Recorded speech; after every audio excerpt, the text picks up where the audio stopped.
ਸੋ ਸਤਿਗੁਰ ਮਾਹੇ ਸਮਾਨਾ, ਇਹ ਬਾਣੀ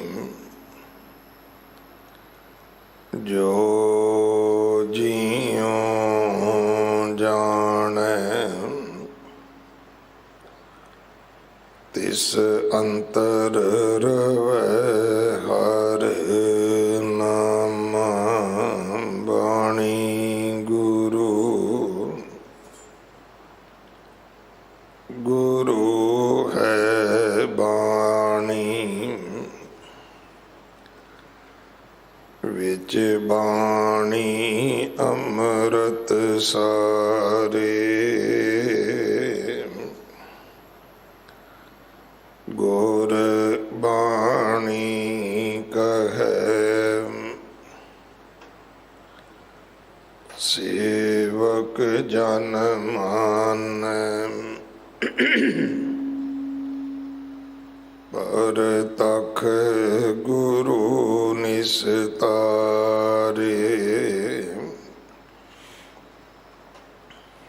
ਬਾਣੀ ਬਿਰਲੋ ਵਿਚਾਰ ਸੀ। ਜੇ ਕੋ ਗੁਰਮੁਖ ਹੋਏ,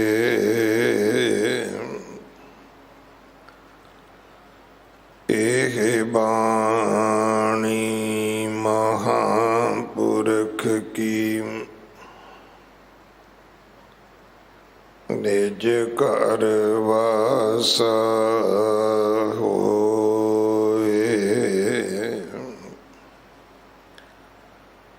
ਰਾਗ ਗੌੜੀ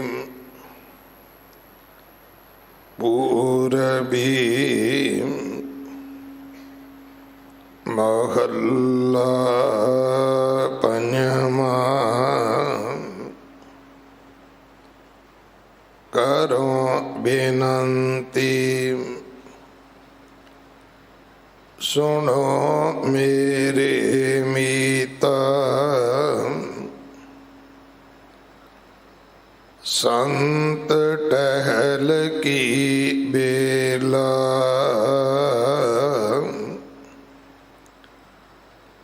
ਇਹਾਂ ਖਾਟ ਚਲੋ ਹਰ ਲਾਹ। ਆਗੈ ਬਸਨ ਸੁਹੇਲਾ, ਆਦ ਘਟੈ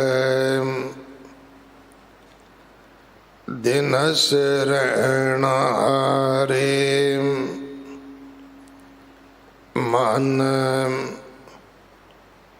ਗੁਰ ਮਿਲ ਕਾਜ ਸਵਾਰੇ, ਰਹਾਉ ਇਹ ਸੰਸਾਰ ਬਿਕਾਰ ਸੰਸੇ ਮੈਂ। ਤਰਿਓ ਬ੍ਰਹਮ ਗਿਆਨੀ, ਜਿਸੈ ਜਗਾਏ ਪਿਆਵੈ ਇਹ ਰਸ। ਅਕਥ ਕਥਾ ਤਿਨ ਜਾਨੀ, ਜਾਂ ਕਉ ਆਏ ਸੋਈ ਬਿਹਾਜੋ। ਹਰ ਗੁਰ ਤੇ ਮਨੈ ਬਸੇਰਾ, ਨਿਜ ਘਰ ਮਹਿਲ ਪਾਵੋ ਸੁਖ ਸਹਿਜੇ। ਬਾਹਰ ਨਾ ਹੋਏ ਗੋ ਫੇਰਾ, ਅੰਤਰ ਜਾਮੀ ਪੁਰਖ ਵਿਦਾਤੇ। ਸ਼ਰਦਾ ਮਨ मान की पूरे नानक दास यह सुख मांगै मोह कर संतन की तूरे अंतर जामी पुरख विधाते शरदा मन की पूरे नानक दास यह सुख मांगै मोह कर संतन की तूरे।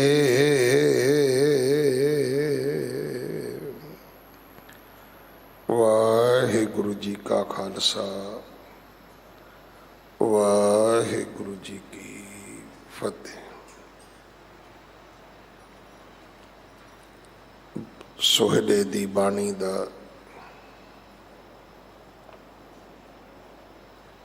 ये पंजवां अंतला शब्द है। श्री गुरु ग्रंथ साहिब पातशाह महाराज जी दे 13 अंग ते सुशोभित है।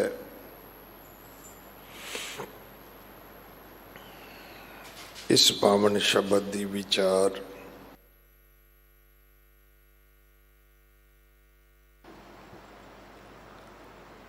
भाई दिलबाग सिंह जी हैड ग्रंथी गुरुद्वारा रकाबगंज साहब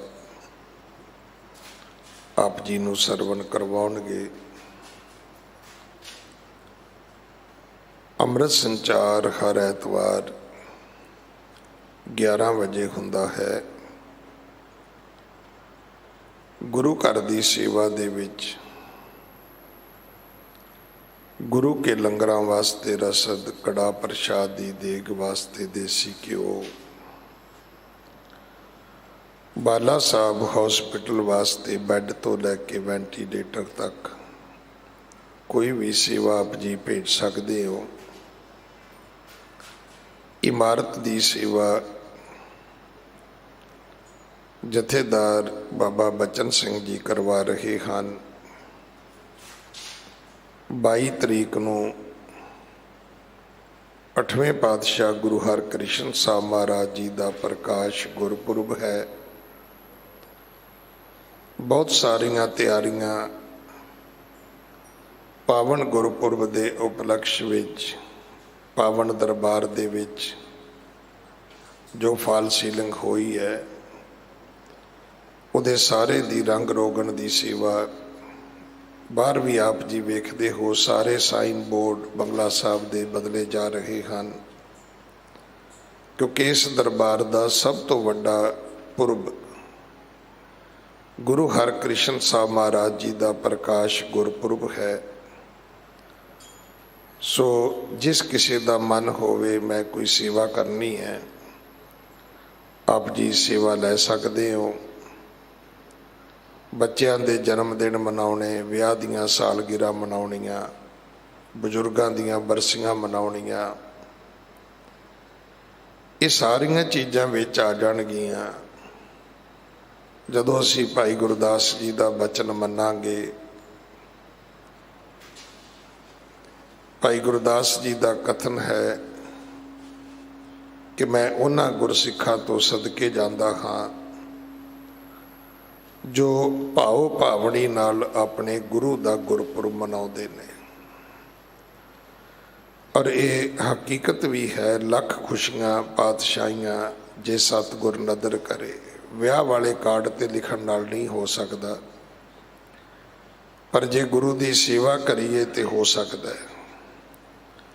सो इस हर सिख के मन विच चाओ होना चाहिए कि गुरपुरब आ रहा है, मैं भी अपने परिवार वालों कोई सेवा करा, बजाए कि इस गल दे गुरपुरब के समय सड़कों पर आपां खलारा पाइए। वो सेवा नहीं है। ਆਪਾਂ ਯਤਨ ਕਰੀਏ ਸੜਕਾਂ 'ਤੇ ਖਿਲਾਰੇ ਵੀ ਨਾ ਪੈਣ ਔਰ ਕੁਛ ਨਵਾਂ ਵੀ ਹੋਵੇ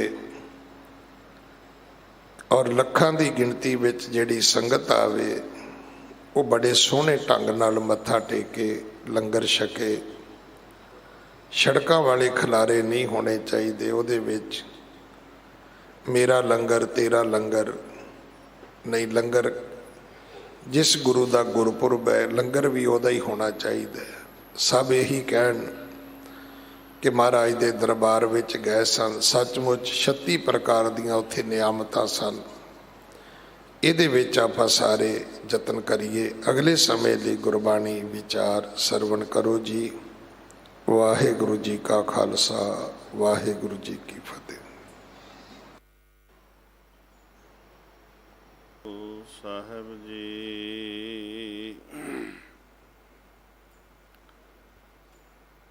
ਕਬੀਰ ਸੁਤਾ ਕਿਆ ਕਰਹਿ, ਉੱਠ ਕੇ ਨਾ ਜਪੈ ਮੁਰਾਰ। ਇੱਕ ਦਿਨ ਸੋਵਨ ਹੋਏਗੋ, ਲਾਂਬੇ ਗੋੜ ਪਸਾਰ।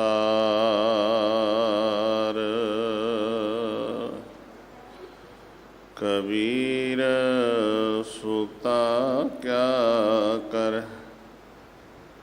ਉੱਠ ਕੇ ਨਾ ਜਪੈ ਮੁਰਾਰ। ਇੱਕ ਦਿਨ ਸੋਵਨ ਹੋਏਗੋ, ਲਾਂਬੇ ਗੋੜ ਪਸਾਰ। ਕਿਛ ਰੂਪ ਨਹੀਂ ਕਿਛ ਜਾਤ ਨਾਹੀ, ਕਿਛ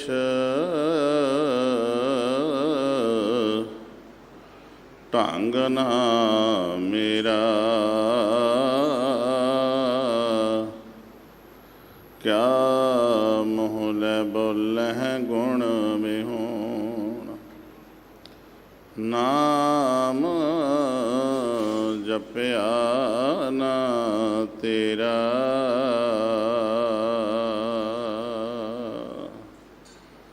ਨਿਮਾਣਿਆਂ ਨੂੰ ਮਾਣ, ਵੇ ਸਮਝਾਂ ਨੂੰ ਸਮਝ, ਸੂਝ ਬੂਝ ਅੰਧਕਾਰ ਡਾਰਕਨੈਸ। ਮਨ ਦੇ ਹਨੇਰੇ ਨੂੰ ਦੂਰ ਕਰਨ ਵਾਲੇ ਦੀਨ ਦੁਨੀਆ ਦੇ ਮਾਲਕ, ਸਾਂਝੇ ਰਹਿਬਰ, ਪ੍ਰਗਟ ਗੁਰਾਂ ਕੀ ਦੇ ਸ਼ਬਦ ਗੁਰੂ, ਧੰਨ ਧੰਨ ਸਾਹਿਬ ਸ੍ਰੀ ਗੁਰੂ ਗ੍ਰੰਥ ਸਾਹਿਬ ਮਹਾਰਾਜ, ਤਿੰਨਾਂ ਦੇ ਪਾਵਨ ਹਜ਼ੂਰੀ ਅੰਦਰ ਅਸ਼ਟਮ ਬਲਬੀਰਾ ਬਾਲਾ ਪ੍ਰੀਤਮ ਸਾਹਿਬ ਸ੍ਰੀ ਗੁਰੂ ਹਰਿਕ੍ਰਿਸ਼ਨ ਸਾਹਿਬ ਮਹਾਰਾਜ ਜੀ ਦੇ ਚਰਨ ਛੋਹ ਪ੍ਰਾਪਤ ਅਸਥਾਨ ਗੁਰਦੁਆਰਾ ਸ਼੍ਰੀ ਬੰਗਲਾ ਸਾਹਿਬ ਵਿਖੇ ਗੁਰੂ ਰੂਪ ਸਾਧ ਸੰਗਤ, ਗੁਰਾਂ ਨੇ ਅਸਾਂ ਸਾਰਿਆਂ 'ਤੇ ਬੜੀ ਮਿਹਰਮਤ ਬਖਸ਼ਿਸ਼ ਕੀਤੀ ਹੈ, ਜੋ ਅਸਾਂ ਸਾਰਿਆਂ ਨੂੰ ਤਨ ਕਰਕੇ ਆਉਣ ਦਾ ਅਵਸਰ ਪ੍ਰਾਪਤ ਹੋਇਆ ਹੈ। ਤਨ ਕਰਕੇ ਆਏ ਅਸੀਂ ਸਾਰੇ ਦਿਸ ਰਹੇ ਹਾਂ। ਕੋਈ ਵਿਰਲਾ ਹੋਵੇਗਾ ਕਿਸੇ ਦੇ ਮਨ ਦਾ ਟਿਕਾ ਬਣ ਗਿਆ ਹੋਵੇ। ਕਿਉਂ ਨਾ ਸਾਰੇ ਹੀ ਅਰਦਾਸ ਕਰੀਏ, ਪਾਤਸ਼ਾਹ ਜੇ ਤਨ ਕਰਕੇ ਆਏ ਹਾਂ ਤਾਂ ਵੀ ਤੁਹਾਡੀ ਰਹਿਮਤ ਬਦੌਲਤ ਆਏ ਹਾਂ, ਕਿਰਪਾ ਕਰੋ, ਸ਼ਰਨ ਆਇਆਂ ਦੀ ਲਾਜ ਰੱਖੋ, ਸਾਡੇ ਵੀ ਮਨ ਦਾ ਟਿਕਾ ਬਣ ਜਾਏ।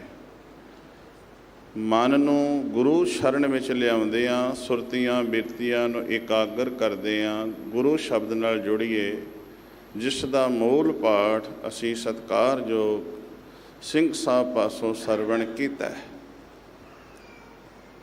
ਤਿੰਨਾਂ ਨੇ ਬੜੇ ਠਰਮੇ ਨਾਲ ਇੱਕ ਇੱਕ ਤੁਕ ਸਾਨੂੰ ਵਿਸ਼ਰਾਮ ਲਗਾ ਕੇ ਗੁਰੂ ਸ਼ਬਦ ਦੀ ਬਾਣੀ ਨੂੰ ਸਰਵਣ ਕਰਾਇਆ ਹੈ।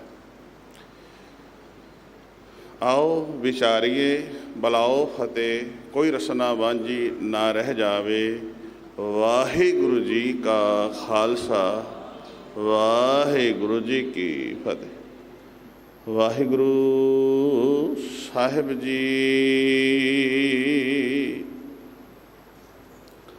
ਰਾਗ ਗੌੜੀ ਪੂਰਬੀ ਮਹੱਲਾ ਪੰਜਵਾਂ। ਕਰੋ ਬੇਨੰਤੀ ਸੁਣੋ ਮੇਰੇ ਮੀਤਾ, ਸੰਤ ਟਹਿਲ ਕੀ ਬੇਲਾ। ਇਹਾਂ ਖਾਟ ਚਲੋ ਹਰ ਲਾਹਾ, ਆਗੈ ਬਸਨ ਸੁਹੇਲਾ। ਔਧ ਘਟੈ ਦਿਨ ਸਰੈਣਾਰੇ, ਮਨ ਗੁਰ ਮਿਲ ਕਾਜ ਸਵਾਰੇ। ਮਨ ਗੁਰ ਮਿਲ ਕਾਜ ਸਵਾਰੇ। ਔਧ ਘਟੈ। ਹੁਣ ਇਹ ਸੋਹਲੇ ਦੀ ਬਾਣੀ ਅਸੀਂ ਰੋਜ਼ ਸੌਣ ਵੇਲੇ ਪੜ੍ਹਦੇ ਹਾਂ। ਜੋ ਰਹਿਤ ਮਰਿਆਦਾ ਅਨੁਸਾਰ ਸੌਣ ਤੋਂ ਪਹਿਲਾਂ ਬੈੱਡ 'ਤੇ ਜਾ ਕੇ ਜਿੱਥੇ ਸੌਣਾ ਹੈ ਉੱਥੇ ਪੜ੍ਹੀ ਜਾਂਦੀ ਹੈ। ਗੁਰੂ ਸਾਹਿਬ ਜੀ ਸਾਨੂੰ ਇਹ ਸਮਝਾਉਂਦੇ ਨੇ, ਸੋਹਿਲਾ ਜਦੋਂ ਰਾਤ ਪੈਂਦੀ ਹੈ ਸਮਝ ਲੈਣਾ ਕਿ ਇਹ ਸੰਕੇਤ ਹੈ ਸੋਹਿਲੇ ਦੀ ਬਾਣੀ ਪੜ੍ਹਨ ਦਾ, ਵੀ ਤੇਰੀ ਨਿੱਕੀ ਮੌਤ ਹੈ, ਤੂੰ ਸੁੱਤਾ ਹੈ, ਸਵੇਰੇ ਉੱਠਣਾ ਹੈ ਕਿ ਨਹੀਂ ਉੱਠਣਾ ਕੋਈ ਪਤਾ ਨਹੀਂ। ਇਸ ਕਰਕੇ ਆਪਣਾ ਸੋਹਿਲਾ ਆਪ ਹੀ ਪੜ੍ਹ ਲੈ। ਸਵੇਰੇ ਸਵੇਰੇ ਸੁਣਨਾ ਸ਼ਬਦ ਤੇ ਬੜਾ ਔਖਾ ਹੈ। ਫਿਰ ਇਹ ਸੋਹਿਲੇ ਦੀ ਬਾਣੀ ਉਦੋਂ ਪੜ੍ਹੀ ਜਾਂਦੀ ਹੈ ਜਦੋਂ ਕਿਸੇ ਦੇ ਪ੍ਰਾਣ ਨਿਕਲ ਜਾਣ ਅਤੇ ਉਹਨੂੰ ਸ਼ਮਸ਼ਾਨ ਘਾਟ ਲੈ ਕੇ ਜਾਈਦਾ, ਫਿਰ ਉੱਥੇ ਵੀ ਸੋਹਿਲਾ ਪੜ੍ਹਿਆ ਜਾਂਦਾ। ਅਤੇ ਕਈ ਵਾਰੀ ਕਈ ਬੜੇ ਵਿਅੰਗ ਵਿੱਚ ਵੀ ਆ ਕੇ ਕਹਿ ਦਿੰਦੇ ਨੇ, ਕੋਈ ਪ੍ਰਾਣੀ ਸੰਸਾਰ ਤੋਂ ਕੂਚ ਕਰ ਜਾਵੇ ਵੀ ਉਹਦਾ ਸੋਹਿਲਾ ਪੜ੍ਹਿਆ ਗਿਆ। ਵਿਅੰਗ ਵਿੱਚ ਵੀ ਸ਼ਬਦ ਵਰਤਿਆ ਜਾਂਦਾ ਹੈ। ਜਦੋਂ ਕੋਈ ਲੰਮੀ ਨੀਂਦਰੇ ਸੌਂ ਜਾਂਦਾ ਹੈ, ਜਦੋਂ ਮੁੜ ਕੇ ਨਹੀਂ ਆਉਣਾ ਉਹਨੇ, ਤਾਂ ਵੀ ਸੋਹਿਲਾ ਪੜ੍ਹਿਆ ਗਿਆ। ਰਾਤ ਨੂੰ ਸੌਣ ਲੱਗਿਆਂ ਵੀ ਮੇਰੇ ਪਾਤਸ਼ਾਹ ਕਹਿੰਦੇ ਨੇ ਸੋਹਿਲਾ ਪੜ੍ਹ ਕੇ ਸੌਂ, ਕਿਉਂਕਿ ਅਸੀਂ ਰੋਜ਼ ਪੜ੍ਹ ਰਹੇ ਹਾਂ ਔਧ ਘਟੈ ਅਤੇ ਮਨ ਗੁਰ ਮਿਲ ਕਾਜ ਸਵਾਰੇ। ਇਹਦਾ ਭਾਵ ਇਹ ਹੈ ਕਿ ਗੁਰੂ ਸਾਹਿਬ ਜੀ ਸਾਨੂੰ ਰੋਜ਼ ਕਹਿੰਦੇ ਨੇ ਤੇ ਗੁਰੂ ਨੂੰ ਮਿਲ ਕਾਜ। ਕਾਜ ਦਾ ਅਰਥ ਕਰਾਂਗੇ ਕੰਮ, ਕਾਰਿਆ। ਤੂੰ ਕਿਸ ਕਾਰਿਆ ਲਈ, ਕਿਸ ਕੰਮ ਲਈ ਆਇਆ, ਉਹ ਕੰਮ ਕਰ। ਤੇਰਾ ਸੰਸਾਰ ਦੇ ਉੱਤੇ ਆਉਣ ਦਾ ਪਰਪਜ ਕੀ ਹੈ? ਕਈ ਵਾਰੀ ਅਸੀਂ ਕਿਸੇ ਥਾਂ 'ਤੇ ਜਾਂਦੇ ਹਾਂ ਅਤੇ ਸਾਨੂੰ ਪਤਾ ਹੁੰਦਾ ਹੈ ਵੀ ਮੇਰਾ ਇਸ ਥਾਂ 'ਤੇ ਆਉਣ ਦਾ ਆਹ ਪਰਪਜ ਹੈ, ਆਹ ਕੰਮ ਹੈ, ਇਹ ਕੰਮ ਕਰਕੇ ਮੈਂ ਵਾਪਸ ਮੁੜਨਾ। ਵਪਾਰੀ ਵਪਾਰ ਕਰਨ ਲਈ ਆਉਂਦੇ ਨੇ, ਉਹਨਾਂ ਨੇ ਆਪਣਾ ਏਮ ਬਣਾਇਆ ਹੁੰਦਾ ਹੈ ਵੀ ਇੰਨੇ ਕੁ ਵਜੇ ਮਾਰਕੀਟ ਖੁੱਲ੍ਹਣੀ ਹੈ ਅਤੇ ਇੰਨੀ ਦੇਰ ਦੇ ਵਿੱਚ ਇੰਨਾ ਕੁ ਜਿਹੜਾ ਮੇਰੇ ਕੋਲ ਸਮਾਨ ਹੈ ਉਹਨੂੰ ਮੈਂ ਖਰੀਦ ਲੈਣਾ ਹੈ ਅਤੇ ਫਿਰ ਮੈਂ ਆਪਣੇ ਵਾਪਸ ਟ੍ਰੇਨ 'ਤੇ ਬਹਿ ਕੇ ਟ੍ਰੇਨ ਇੰਨੇ ਵਜੇ ਚਲਦੀ ਮੁੜ ਜਾਣਾ। ਉਹਦਾ ਪਰਪਜ ਹੈ। ਅਤੇ ਜੇ ਉਹ ਸਮਾਂ ਜਿਹੜਾ ਉਹਨੇ ਉਲੀਕਿਆ ਹੈ ਅਤੇ ਉਸ ਨੂੰ ਅਜਾਈਂ ਗਵਾ ਲਵੇ, ਅਤੇ ਜਿਹੜਾ ਵਿਹਾਜਣ ਲਈ ਸੌਦਾ ਆਇਆ ਉਹ ਵਿਹਾਜਿਆ ਲਈ ਨਾ ਜਾਵੇ। ਜਿਸ ਪਰਪਜ ਲਈ ਆਇਆ ਹੈ ਉਹ ਪਰਪਜ ਉਹਨੂੰ ਸਮਝ ਹੀ ਨਾ ਆਵੇ, ਫਿਰ ਕੀ ਕਰੇਗਾ? ਸਮੇਂ ਨੇ, ਟ੍ਰੇਨ ਨੇ ਤਾਂ ਸਮੇਂ ਨਾਲ ਹੀ ਚੱਲਣਾ ਹੈ, ਉਹਨੇ ਸਮਾਂ ਨਹੀਂ ਚੇਂਜ ਕਰਨਾ। ਵਾਪਸ ਮੁੜ ਗਿਆ, ਖਾਲੀ ਹੱਥ ਤੁਰ ਗਿਆ, ਉਹਦਾ ਪਰਪਜ ਵਿੱਚੇ ਰਹਿ ਗਿਆ। ਮੇਰੇ ਸਤਿਗੁਰੂ ਜੀ ਸੋਹਿਲੇ ਦੇ ਵਿੱਚ ਸਾਨੂੰ ਸਮਝਾ ਰਹੇ ਨੇ, ਇਹ ਮਨੁੱਖ ਪਹਿਲਾਂ ਤਾਂ ਤੈਨੂੰ ਇਹ ਸਮਝ ਆਉਣੀ ਚਾਹੀਦੀ ਹੈ, ਮੈਂ ਕਾਸ ਲਈ ਸੰਸਾਰ 'ਤੇ ਆਇਆ। ਮੈਨੂੰ ਇਹ ਮਨੁੱਖਾ ਜਨਮ ਕਾਹਦੇ ਲਈ ਮਿਲਿਆ? ਜੋ ਰੋਜ਼ ਪੜ੍ਹਤੇ ਸੁਣਤੇ ਦਿੰਦੇ ਹਾਂ ਅਸੀਂ, ਗੋਬਿੰਦ ਮਿਲਣ ਕੀ ਇਹ ਤੇਰੀ ਬਰੀਆ, ਸੰਬੋਧਨ ਕਰਕੇ ਆਖਿਆ। ਇਹ ਮਨੁੱਖਾ ਜਨਮ ਇਸ ਕਰਕੇ ਮਿਲਿਆ ਹੈ, ਧਰਤੀ ਦੇ ਮਾਲਕ ਜਿਹੜਾ ਸਾਰੀ ਸ੍ਰਿਸ਼ਟੀ ਦਾ ਪਾਲਣਹਾਰ ਪਰਵਤਗਾਰ ਹੈ, ਪਰਮੇਸ਼ਰ ਹੈ, ਉਹਦੇ ਵਿੱਚ ਸਮਾਵੇਸ਼ ਹੋ ਜਾ, ਇੱਕ ਮਿਕ ਹੋ ਜਾ। ਇੱਕ ਮਿਕ ਤੋਂ ਭਾਵ ਹੈ ਜੋ ਜਲ ਮੇ ਜਲ ਆਏ ਖਟਾਨਾ, ਤਿਉਂ ਜੋਤੀ ਸੰਗ ਜੋਤ ਸਮਾਨਾ। ਜਿਵੇਂ ਨਦੀ ਨਾਲੇ ਦਰਿਆ ਦਾ ਪਾਣੀ ਸਮੁੰਦਰ ਵਿੱਚ ਜਾਂਦਾ ਹੈ ਤੇ ਸਮੁੰਦਰ ਹੀ ਅਖਵਾਉਂਦਾ ਹੈ, ਸਮੁੰਦਰ ਦਾ ਹੀ ਉਹ ਰੂਪ ਬਣ ਜਾਂਦਾ ਹੈ। ਇਸੇ ਤਰ੍ਹਾਂ ਮੇਰੇ ਸਾਹਿਬ ਜੀ ਸਾਨੂੰ ਬਖਸ਼ਿਸ਼ ਕਰਦੇ ਨੇ, ਇਹ ਮਨੁੱਖ ਤੂੰ ਸੰਸਾਰ ਵਿੱਚ ਆਇਆ ਹੈ ਤੇ ਨਿਰੰਕਾਰ ਦੇ ਵਿੱਚ ਇੱਕ ਮਿਕ ਹੋਣਾ ਹੈ। ਸੰਸਾਰ ਵਿੱਚ ਆ ਕੇ ਮੋਹ ਵਿੱਚ ਨਾ ਫਸ। ਤਾਂ ਹੀ ਤਾਂ ਮੇਰੇ ਪਾਤਸ਼ਾਹ ਕਹਿੰਦੇ ਨੇ, ਮਨ ਗੁਰ ਮਿਲ। ਮਨ ਨੂੰ ਆਖਿਆ, ਤਨ ਨੂੰ ਤੇ ਕਦੇ ਕਿਹਾ ਹੀ ਨਹੀਂ। ਅੱਜ ਦਾ ਪਾਵਨ ਹੁਕਮ ਵੀ ਗੁਰੂ ਤੇਗ ਬਹਾਦਰ ਸਾਹਿਬ ਜੀ ਦਾ ਬਾਹਰ ਤੁਸੀਂ ਬੋਰਡ 'ਤੇ ਪੜ੍ਹਿਆ, ਮੈਂ ਵੀ ਪੜ੍ਹ ਕੇ ਆਇਆ।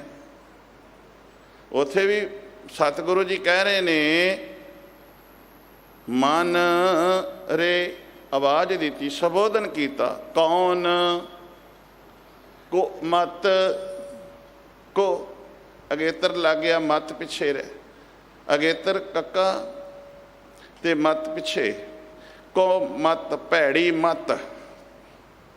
ਫਿਰ ਸੰਬੋਧਨ ਕਰਕੇ ਕਿਹਾ, ਤੈਂ ਲੈਣੀ, ਤੂੰ ਲਈ ਹੋ, ਹੋਰ ਕਿਸੇ ਨੇ ਨਹੀਂ। ਅਸੀਂ ਦੂਸਰੇ ਨੂੰ ਕਹਿੰਦੇ ਹਾਂ, ਇਸ਼ਾਰਾ ਦੂਸਰੇ ਵਾਲੇ ਕਰਦੇ ਹਾਂ। ਇੱਥੇ ਮਨ ਨੂੰ ਸੰਬੋਧਨ ਕਰਿਆ, ਇਹ ਮੇਰੇ ਮਨਾ, ਤੈਂ ਤੂੰ ਭੈੜੀ ਮੱਤ ਲਈ ਬੈਠਾ ਹੈ। ਅਤੇ ਮੈਂ ਕਈ ਵਾਰੀ ਕਿਹਾ ਕਰਦਾ ਵਾਂ, ਭੈੜੀ ਮੱਤ ਲੈਣ ਲਈ ਕਿਧਰੇ ਜਾਣ ਦੀ ਲੋੜ ਨਹੀਂ, ਉਹ ਆਪਣੇ ਆਪ ਆ ਜਾਂਦੀ ਹੈ। ਮੱਤ ਲੈਣ ਵਾਸਤੇ ਪਾਠਸ਼ਾਲਾ, ਵਿਦਿਆਲੇ, ਸਕੂਲੇ, ਕਾਲਜ ਜਾਣਾ ਪੈਂਦਾ ਹੈ। ਗੁਰਮਤ ਲੈਣ ਵਾਸਤੇ ਗੁਰੂ ਸ਼ਬਦ ਪਾਸ ਆਉਣਾ ਪੈਂਦਾ ਹੈ। ਅਤੇ ਭੈੜੀ ਮੱਤ ਲੈਣ ਵਾਸਤੇ ਕਿਧਰੇ ਜਾਣਾ ਨਹੀਂ ਪੈਂਦਾ, ਆਪਣੇ ਆਪ। ਹਨੇਰੇ ਨੂੰ ਦੂਰ ਕਰਨਾ ਹੋਵੇ, ਕੋਸ਼ਿਸ਼ ਕਰਨੀ ਪੈਂਦੀ ਹੈ। ਕਈ ਤਰ੍ਹਾਂ ਦੇ ਯੰਤਰ ਵਰਤਣੇ ਪੈਂਦੇ ਨੇ, ਪਰ ਹਨੇਰੇ ਨੂੰ ਅੰਦਰ ਲਿਆਉਣ ਵਾਸਤੇ ਕੁਝ ਵੀ ਨਹੀਂ ਕਰਨਾ ਪੈਂਦਾ, ਆਪਣੇ ਆਪ ਹੀ ਆ ਜਾਂਦਾ ਹੈ। ਮੇਰੇ ਪਾਤਸ਼ਾਹ ਜੀ ਸਾਨੂੰ ਕਹਿੰਦੇ ਨੇ, ਮਨ ਰੇ ਕੌਣ ਕੋ ਮਤ ਤੈਂ ਲੈਣੀ। ਉਹ ਕਿਹੜੀ? ਪਰਦਾਰਾ, ਨਿੰਦਿਆ, ਦੂਸਰੇ ਦੇ ਔਗਣ ਫਰੋਲਦਾ ਰਹਿਣਾ, ਇਹ ਭੈੜੀ ਮੱਤ ਹੀ ਹੈ। ਦੂਸਰੇ ਦੀਆਂ ਕਮੀਆਂ ਕੱਢਦੇ ਰਹਿਣਾ, ਆਪਣੀ ਕਮੀ ਵੇਖਣੀ ਨਹੀਂ, ਆਪਣੇ ਅੰਦਰ ਝਾਤ ਹੀ ਨਹੀਂ ਮਾਰਨਾ, ਦੂਸਰੇ ਵੱਲ ਵੇਖਦਾ ਰਹਿਣਾ, ਉਹਦੇ ਵਿੱਚ ਆਹ ਕਮੀ ਹੈ।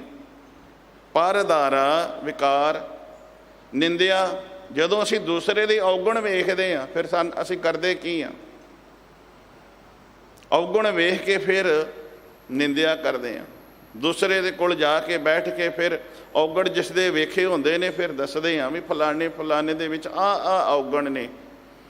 ਪਰ ਬੰਦਿਆਂ ਤੂੰ ਆਪਣੇ ਅੰਦਰ ਕਦੀ ਝਾਤ ਹੀ ਨਹੀਂ ਮਾਰੀ, ਆਪਣੇ ਅੰਦਰ ਕਦੀ ਖਿਆਲ ਹੀ ਨਹੀਂ ਕੀਤਾ ਵੀ ਤੈਨੂੰ ਤੇ ਔਗਣਾਂ ਨਾਲ ਭਰਿਆ ਹੋਇਆ। ਤੂੰ ਤੇ ਦੂਸਰਿਆਂ ਦਾ ਇੱਕ ਇੱਕ ਔਗਣ ਵੇਖ ਕੇ ਤੂੰ ਤੇ ਔਗਣਾਂ ਦਾ ਘਰ ਬਣ ਗਿਆ। ਤੇਰਾ ਪਰਪਜ ਇਹ ਹੀ ਨਹੀਂ ਸੀ, ਮਨੁੱਖਾ ਜਨਮ ਲੈਣ ਦਾ ਮਤਲਬ ਇਹ ਨਹੀਂ ਸੀ। ਤੇਰਾ ਤੇ ਇਹ ਸੀ, ਮਨ ਗੁਰੂ ਨੂੰ ਮਿਲਣਾ ਹੈ। ਉਹ ਯਤਨ ਕਰਨਾ ਸੀ, ਗੁਰੂ ਨੂੰ ਕਿਵੇਂ ਮਿਲ ਕੇ ਇਸ ਮਨੁੱਖਾ ਜਨਮ ਨੂੰ ਸਵਾਰ ਲਿਆ ਜਾਵੇ। ਕਿਉਂਕਿ ਜਨਮ ਤੇ ਹੋਰ ਵੀ ਨੇ, ਚਾਰ ਪਾਮ ਦੋਏ ਸਿੰਘ ਗੁੰਗ ਮੁਖ, ਤਬ ਕੈਸੇ ਗੁਣ ਗਈ ਹੈ।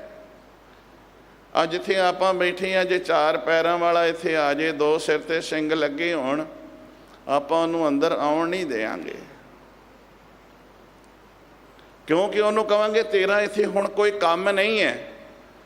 ਪਰ ਮਨੁੱਖ ਨੂੰ ਕੋਈ ਰੋਕਦਾ ਨਹੀਂ ਹੈ, ਭਾਵੇਂ ਕਿਸੇ ਧਰਮ ਨਾਲ ਵੀ ਉਹ ਸੰਬੰਧ ਰੱਖਦਾ ਹੋਵੇ, ਕਿਸੇ ਨੂੰ ਵੀ ਨਹੀਂ ਰੋਕਿਆ ਜਾਂਦਾ। ਬਾਬੇ ਨਾਨਕ ਦਾ ਦਰ ਹੀ ਐਵੇਂ ਜਿਹਾ, ਕਿਸੇ ਨੂੰ ਇਨਕਾਰ ਨਹੀਂ ਹੈ, ਹਰ ਕੋਈ ਆ ਰਿਹਾ।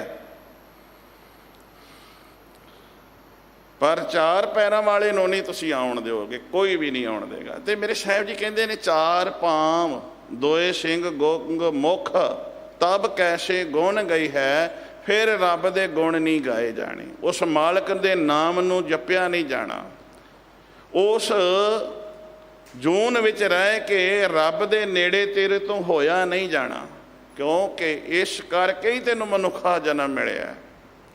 ਤਾਂ ਗੁਰੂ ਰੂਪ ਸਾਧ ਸੰਗਤ ਇਹ ਗੱਲ ਦੀ ਸਮਝ ਤਾਂ ਹੀ ਪਵੇਗੀ ਜੇ ਅਸੀਂ ਨਾਲ ਇਹ ਵੀ ਵੇਖੀਏ, ਸੋਚੀਏ, ਮਨ ਗੁਰ ਮਿਲ ਕਾਜ ਸਵਾਰੇ। ਤਾਂ ਪਹਿਲਾ ਪਾਤਸ਼ਾਹ ਕਹਿੰਦੇ ਨੇ ਔਦ ਘਟੈ, ਮਿਲਣ ਵਾਲੇ ਪਾਸੇ ਤਾਂ ਹੀ ਤੁਰਾਂਗੇ ਜੇ ਸਾਨੂੰ ਇਹ ਪਤਾ ਲੱਗ ਗਿਆ ਨਾ, ਔਦ ਮੀਨਸ ਉਮਰ ਘਟ ਰਹੀ ਹੈ। ਕਿਵੇਂ ਘਟ ਰਹੀ ਹੈ? ਆ ਦਿਨ ਚੜ੍ਹਿਆ, ਚੜ੍ਹਨ ਵਾਲਾ ਸੀਗਾ, ਅਜੇ ਚੜ੍ਹਿਆ ਨਹੀਂ ਸੀ। ਪਉ ਫੁਟਾਲਾ ਪਉ ਨਹੀਂ ਫੁੱਟੀ, ਦਿਨ ਆਪਣੀ ਉਮਰ ਦੇ ਵਿੱਚ ਪੂਰਾ ਹੈ। ਇਹ ਚੜ੍ਹ ਪਿਆ, ਆਰੰਭ ਹੋ ਗਿਆ, ਦੁਪਹਿਰਾ ਹੋਵੇਗਾ। ਆਪਾਂ ਉਦੋਂ ਦੁਪਹਿਰ ਤੱਕ ਵੀ ਦੇਣੀ ਕਹਿੰਦੇ, 3 ਵਜੇ ਵੀ ਆਪਾਂ ਦੇਣੀ ਕਵਾਂਗੇ, 4 ਵਜੇ ਵੀ ਦੇਣੀ ਕਵਾਂਗੇ, ਪਰ ਦੁਪਹਿਰੇ 12 ਵਜੇ ਤੋਂ ਬਾਅਦ ਇਹਨੇ ਆਪਾਂ ਕਹਿੰਦੇ ਹਾਂ ਦਿਨ ਚੜ੍ਹਿਆ, ਫਿਰ ਇਹਨੇ ਢਲਣਾ ਸ਼ੁਰੂ ਹੋ ਜਾਣਾ। ਕਿੰਨਾ ਕੁ ਸਮਾਂ ਹੈ? 12 ਵਜੇ ਤੋਂ ਬਾਅਦ ਇਸਨੇ ਢਲਣਾ ਸ਼ੁਰੂ ਹੋ ਜਾਣਾ ਹੈ। ਫਿਰ ਕਹਿੰਦੇ ਆ ਸੂਰਜ ਡੁੱਬ ਗਿਆ, ਅਸਤ ਹੋ ਗਿਆ। ਮੇਰੇ ਪਾਤਸ਼ਾਹ ਕਹਿੰਦੇ ਨੇ ਬੱਚੇ ਦਾ ਅਜੇ ਜਨਮ ਨਹੀਂ ਹੋਇਆ, ਜਨਮ ਹੋਣ ਵਾਲਾ ਹੈ। ਜਨਮ ਹੋਣ ਦੇ ਆਰ ਪਾਰ ਵਿੱਚ ਹੈ, ਕੁਝ ਪਲਾਂ ਵਿੱਚ, ਕੁਝ ਛਿਨਾਂ ਵਿੱਚ, ਘੜੀਆਂ ਵਿੱਚ ਜਨਮ ਉਹਦਾ ਹੋਣਾ ਹੈ। ਅਜੇ ਜਨਮ ਹੋਣਾ ਹੈ ਤੇ ਉਹਦੀ ਉਮਰ ਪੂਰੀ ਹੈ। ਹੋਣ ਵਾਲਾ ਜਨਮ, ਉਮਰ ਜਿੰਨੀ ਰੱਬ ਵੱਲੋਂ ਪ੍ਰਮਾਤਮਾ ਵੱਲੋਂ ਮਿਲੀ ਹੈ ਉਹ ਪੂਰੀ ਹੈ। ਪਰ ਜਿਵੇਂ ਹੀ ਜਨਮ ਹੋਇਆ ਉਹ ਔਦ ਘਟੈ, ਉਮਰ ਉਹਦੀ ਘਟਣੀ ਸ਼ੁਰੂ ਹੋ ਗਈ। ਪਹਿਲਾ ਸਵਾਸ ਆਇਆ, ਪਹਿਲਾ ਦਿਨ ਆਇਆ, ਘਟ ਗਿਆ। ਪਹਿਲਾ ਸਵਾਸ ਆਇਆ ਤੇ ਉਮਰ ਘਟਣੀ ਸ਼ੁਰੂ ਹੋ ਗਈ। ਸਰੀਰ ਜਿਹੜਾ ਹੈ ਉਹ ਵਧਣਾ ਸ਼ੁਰੂ ਹੋ ਗਿਆ ਤੇ ਉਮਰ ਪਲ ਪਲ, ਛਿਨ ਛਿਨ, ਸਵਾਸ ਸਵਾਸ ਘਟ ਰਹੀ ਹੈ, ਵੱਧ ਨਹੀਂ ਰਹੀ। ਜਨਮ ਲੈਣ ਤੋਂ ਪਹਿਲਾਂ ਪੂਰੀ ਉਮਰ ਸੀ। ਤੇ ਇੱਕ ਧਿਆਨ ਹੋਰ ਦਿਆ ਜੇ, ਨਵ ਜਨਮੇ ਬੱਚੇ ਦਾ ਜਿਹੜਾ ਆਪਾਂ ਹੱਥ ਵੇਖੀਏ ਨਾ, ਉਹਦੀਆਂ ਮੁੱਠੀਆਂ ਮੀਚੀਆਂ ਹੁੰਦੀਆਂ ਨੇ, ਬੰਦ ਹੁੰਦੀਆਂ ਨੇ ਮੁੱਠੀਆਂ। ਨਵ ਜਨਮੇ ਬੱਚੇ ਨੂੰ ਕਦੀ ਵੇਖਿਆ ਜੇ ਮਹੀਨੇ 15 ਦਿਨ ਤਾਂ 20 ਦਿਨ ਤੱਕ ਵੀ ਵੇਖੀਏ ਤੇ ਉਹਦੇ ਹੱਥ ਜਿਹੜੇ ਨੇ ਮੋੜ ਮਾਂ ਜਦੋਂ ਮਾਲਿਸ਼ ਕਰਦੀ ਹੈ ਨਾ, ਹੱਥ ਖੋਲ ਖੋਲ ਕੇ ਉਹਦੇ ਤਲੀਆਂ ਮਲਦੀ ਹੈ ਵੀ ਇਹਦੇ ਹੱਥ ਖੁੱਲਣ, ਉਹ ਮੁੜ ਕੇ ਫਿਰ ਮੀਚੇ ਜਾਂਦੇ। ਜਦੋਂ ਆਇਆ ਸੀ ਉਦੋਂ ਮੁੱਠੀਆਂ ਬੰਦ ਕਰਕੇ ਆਇਆ ਸੀ ਤੇ ਜਾਣ ਲੱਗਿਆ ਮੁੱਠੀਆਂ ਖੁੱਲ ਗਈਆਂ ਨੇ, ਹੱਥ ਖੁੱਲ ਗਏ ਆਪਣੇ ਆਪ ਆਟੋਮੈਟਿਕਲੀ। ਜਦੋਂ ਆਇਆ ਸੀ ਤੂੰ ਸਵਾਸਾਂ ਦਾ ਖਜ਼ਾਨਾ ਲੈ ਕੇ ਆਇਆ ਸੀ, ਤੇਰੇ ਕੋਲ ਸਵਾਸ ਸੀ। ਆਸਤੇ ਆਸਤੇ ਫਿਰ ਮੁੱਠੀਆਂ ਖੁੱਲਣੀਆਂ ਸ਼ੁਰੂ ਹੋ ਗਈਆਂ, ਸਵਾਸ ਘਟਣੇ ਸ਼ੁਰੂ ਹੋ ਗਏ। ਧਿਆਨ ਦਿਆ ਜੇ, ਬਸ ਇਸ ਪਾਸੇ ਆਪਾਂ ਖਿਆਲ ਦੇਣਾ ਪੈਣਾ ਹੈ।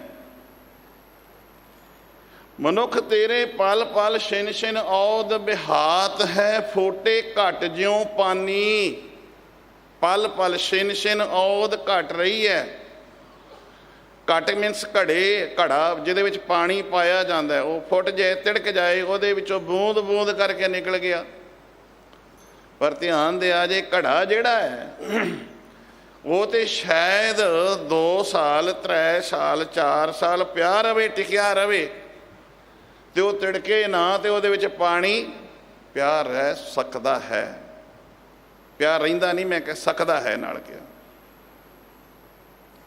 ਤਿੜਕੇ ਤੇ ਪਾਣੀ ਨਿਕਲ ਜਾਏਗਾ। ਪਰ ਤੇਰਾ ਤੇ ਕਾਇਆ, ਇਹ ਸਰੀਰ ਕਾਇਆ ਰੂਪੀ ਘੜਾ ਜਨਮ ਲੈਂਦੇ ਤਿੜਕ ਗਿਆ, ਤਿੜਕਿਆ, ਕਰੈਕ ਹੋ ਗਿਆ, ਜਿਹਨੂੰ ਟੁੱਟ ਗਿਆ, ਦਰਜ ਪੈ ਗਈ। ਹੁਣ ਕਈਆਂ ਨੂੰ ਤਿੜਕ ਗਿਆ ਨਾ ਸਮਝ ਆਵੇ, ਤਿੜਕ ਗਿਆ। ਤੇਰਾ ਤੇ ਇੱਕ ਆਇਆ ਇਹ ਸਰੀਰ, ਬਰਤਨ ਜਿਹੜਾ ਹੈ ਜਨਮ ਲੈਂਦਿਆਂ ਤਿੜਕਿਆ ਹੋਇਆ ਸੀ। ਮੀਨਸ ਸਵਾਸ ਘਟਣੇ ਸ਼ੁਰੂ ਹੋ ਗਏ। ਔਦ ਘਟੈ ਦਿਨ ਸਿਰੈ ਨਾਰੇ। ਤਾਂ ਫਿਰ ਬਾਪੂ ਕਹਿੰਦਾ ਚੇਤਨ ਹੈ ਤੋ ਚੇਤ ਲੈ, ਨਿਸ ਦਿਨ ਮੈਂ ਪ੍ਰਾਨੀ। ਨਿਸ ਦਿਨ, ਨਿਸ਼ਾ ਦਿਨ, ਆ ਜਿਹੜਾ ਹੁਣ ਦਿਨੇ ਰਾਤ ਹੈ ਪ੍ਰਾਣੀ ਤਾਂ ਕਿਹਾ ਗਿਆ ਬੰਦੇ ਨੂੰ।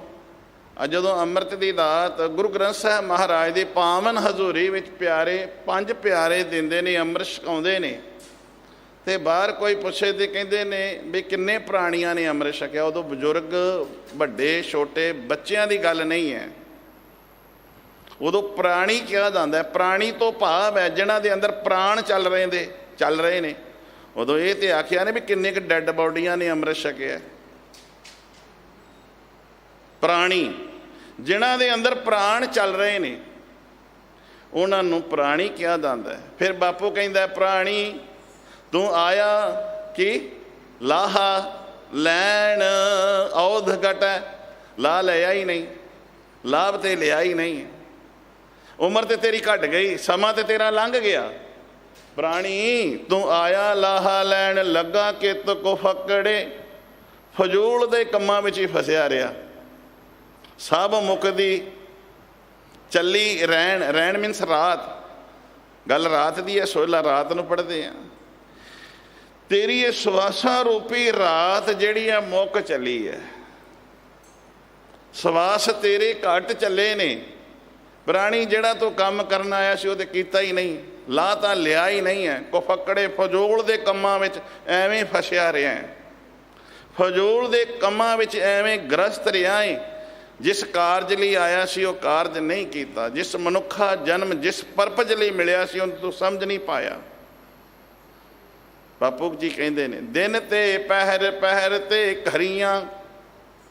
ਆ ਦਿਨ ਚੜ੍ਹਿਆ, ਪਹਿਲਾ ਪੈਰ ਲੱਗ ਗਿਆ।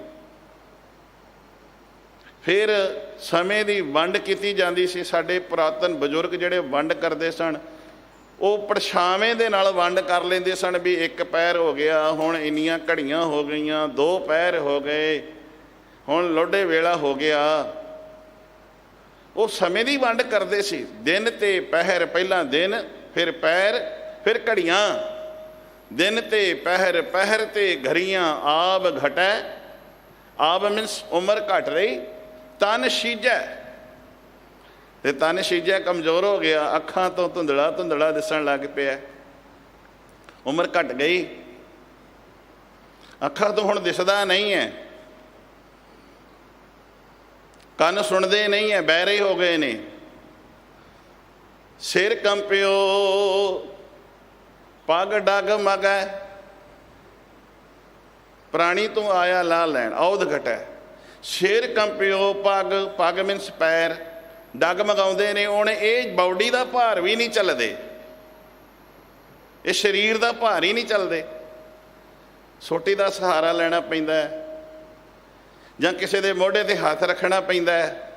ਕਈ ਤਾਂ ਇੱਕ ਪਾਸੇ ਰੱਖਦੇ ਨੇ, ਕਈਆਂ ਨੇ ਦੋਵਾਂ 'ਤੇ ਰੱਖੇ ਹੁੰਦੇ ਨੇ। ਤੇ ਮੇਰੇ ਸਾਹਿਬ ਜੀ ਕਹਿੰਦੇ ਨੇ ਸਿਰ ਕੰਪਿਓ, ਪੱਗ ਡਗ ਮਗੈ। ਨੈਣ ਜੋਤ ਤੇ ਹੀਨ, ਨੈਣਾਂ ਵਿੱਚੋਂ ਜੋਤ ਵੀ ਘਟ ਗਈ। ਸਿਰ ਥਰ ਥਰਾਉਂਦਾ ਹੈ। ਜ਼ਬਾਨ ਜਿਹੜੀ ਹੈ ਹੁਣ ਸ਼ਬਦ ਨਹੀਂ ਬੋਲ ਸਕਦੀ। ਮੂੰਹ ਦੇ ਵਿੱਚੋਂ ਦੰਦ ਨਿਕਲ ਗਏ ਨੇ। ਸਕਿਨ ਜਿਹੜੀ ਹੈ ਜਿਹਦੇ ਉੱਤੇ ਬੜਾ ਮਾਣ ਕਰਦਾ ਸੀ, ਉਹ ਹੱਡੀਆਂ ਨੂੰ ਛੱਡ ਗਈ ਹੈ, ਲਮਕਣ ਲੱਗ ਪਈ ਹੈ। ਸਿਰ ਕੰਪਿਓ, ਪੱਗ ਡਗ ਮਗੈ। ਨੈਣ ਜੋਤ ਤੇ ਹੀਨ, ਕਹੋ ਨਾਨਕ ਹਰ ਭਜ ਮਨਾ। ਮਨਾ ਉਸ ਨੂੰ, ਮਾਲਕ ਨੂੰ ਸਿਮਰ, ਪਰਮਾਤਮਾ ਨੂੰ ਯਾਦ ਕਰ।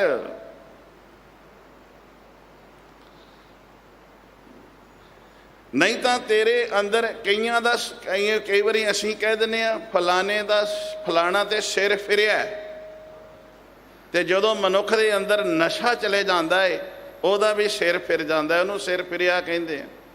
ਜਾਂ ਕੋਈ ਹਉਮੈ ਜਿਹਦੇ ਅੰਦਰ ਆ ਜਾਵੇ, ਅਹੰਕਾਰ ਆ ਜਾਵੇ, ਉਹਨੂੰ ਵੀ ਸਿਰ ਫਿਰਿਆ ਦੇ ਵਿੱਚ ਗਿਣਤੀ ਕਰ ਦਿੰਦੇ ਆ। ਮੇਰੇ ਪਾਤਸ਼ਾਹ ਕਹਿੰਦੇ ਨੇ ਬੰਦਿਆ ਤੇਰਾ ਵੀ ਸਿਰ ਫਿਰ ਗਿਆ ਹੀ, ਤੇਰਾ ਸਿਰ ਫਿਰਿਆ। ਤੇ ਜਦੋਂ ਬੰਦੇ ਦੇ ਅੰਦਰ ਨਸ਼ਾ ਚਲੇ ਜਾਂਦਾ, ਹਉਮੈ ਦਾ, ਮਦ ਪੀ ਲਵੇ, ਉਹਦਾ ਵੀ ਸਿਰ ਫਿਰਦਾ ਹੀ, ਉਹਨੂੰ ਵੀ ਬੰਦਾ ਨਹੀਂ ਦਿਸਦਾ। ਜਦੋਂ ਅਹੰਕਾਰ ਆ ਜਾਵੇ, ਉਹ ਵੀ ਕਿਸੇ ਦੀ ਗੱਲ ਸੁਣ ਕੇ ਬੋਲਾ ਹੋ ਜਾਂਦਾ, ਅਨਗੌਲੀਆਂ ਹੀ ਕਰ ਦਿੰਦਾ। ਸੁਣਦਾ ਹੀ ਨਹੀਂ। ਬੋਲਾ ਤੇ ਬੋਲਾ ਹੀ ਹੈ। ਇੱਕ ਚੰਗਾ ਭਲਾ ਵੀ ਬੋਲਾ ਹੋ ਜਾਂਦਾ, ਸੁਣਦਾ ਹੀ ਨਹੀਂ, ਕਿਸੇ ਦੀ ਗੱਲ ਪਰਵਾਹ ਹੀ ਨਹੀਂ ਕਰਦਾ। ਉਹਨੂੰ ਕੁਝ ਦਿਸਦਾ ਹੀ ਨਹੀਂ ਹੈ, ਸਭ ਨੂੰ ਕੀੜੇ ਮਕੌੜੇ ਹੀ ਦਿਸਦੇ, ਉਹਨੂੰ ਇਨਸਾਨ ਹੀ ਨਹੀਂ ਦਿਸਦਾ। ਨੈਣ ਜੋਤ ਤੇ ਹੀਨ। ਮੇਰੇ ਸਤਿਗੁਰੂ ਜੀ ਕਹਿੰਦੇ ਨੇ, ਇਹ ਬੰਦਿਆ, ਇਹ ਮਨੁੱਖ, ਤੈਨੂੰ ਹਉਮੈ ਵੀ ਤੇਰੀ ਜਿਹੜੀ ਹੈ ਤੇਰੇ ਅੰਦਰ ਭਰੀ ਹੈ, ਤੇਰੀ ਮੱਤ ਦੇ ਉਹਨੇ ਪੜਦਾ ਪਾ ਦਿੱਤਾ ਹੈ। ਪਰ ਤੈਨੂੰ ਇੱਕ ਮੈਂ ਗੱਲ ਸਮਝਾਉਣਾ, ਮੇਰੇ ਪਾਤਸ਼ਾਹ ਜੀ ਕਹਿੰਦੇ ਨੇ, ਤੇਰੀ ਉਮਰ ਘਟ ਰਹੀ ਹੈ, ਤੂੰ ਹੰਕਾਰ ਕਾਹਦਾ ਕਰਦਾ ਹੈ? ਜੈਸੇ ਜਲ ਤੇ ਬੁੱਧ ਬੁਧਾ। ਮੈਂ ਹੁਣੇ ਕਿਹਾ ਸੀ ਨਾ, ਘੜੇ ਦੀ ਜਿਹੜਾ ਬਰਤਨ ਮਿੱਟੀ ਦਾ ਬਣਿਆ, ਉਹਦਾ ਕੁਝ ਛਾਵਾਂ ਹੋ ਸਕਦਾ ਜੇਕਰ ਉਹਨੂੰ ਸੰਭਾਲ ਕੇ ਰੱਖੀਏ। ਉਹ ਤਿੜਕਿਆ ਨਹੀਂ ਹੈ, ਉਹਦੇ ਵਿੱਚ ਪਾਣੀ ਪਿਆ ਰਹਿ ਸਕਦਾ। ਪਰ ਬੰਦਿਆ, ਤੂੰ ਤੇ ਤਿੜਕਿਆ ਹੈ, ਤੇਰੇ ਤੇ ਸਵਾਸ ਰੋਜ਼ ਨਿਕਲਦੇ ਜਾ ਰਹੇ ਨੇ। ਤੂੰ ਕਾਹਦੇ ਲਈ ਹਉਮੈ ਕਰਦਾ ਹੈ, ਕਾਹਦੇ ਲਈ ਹੰਕਾਰ ਕਰਦਾ ਹੈ?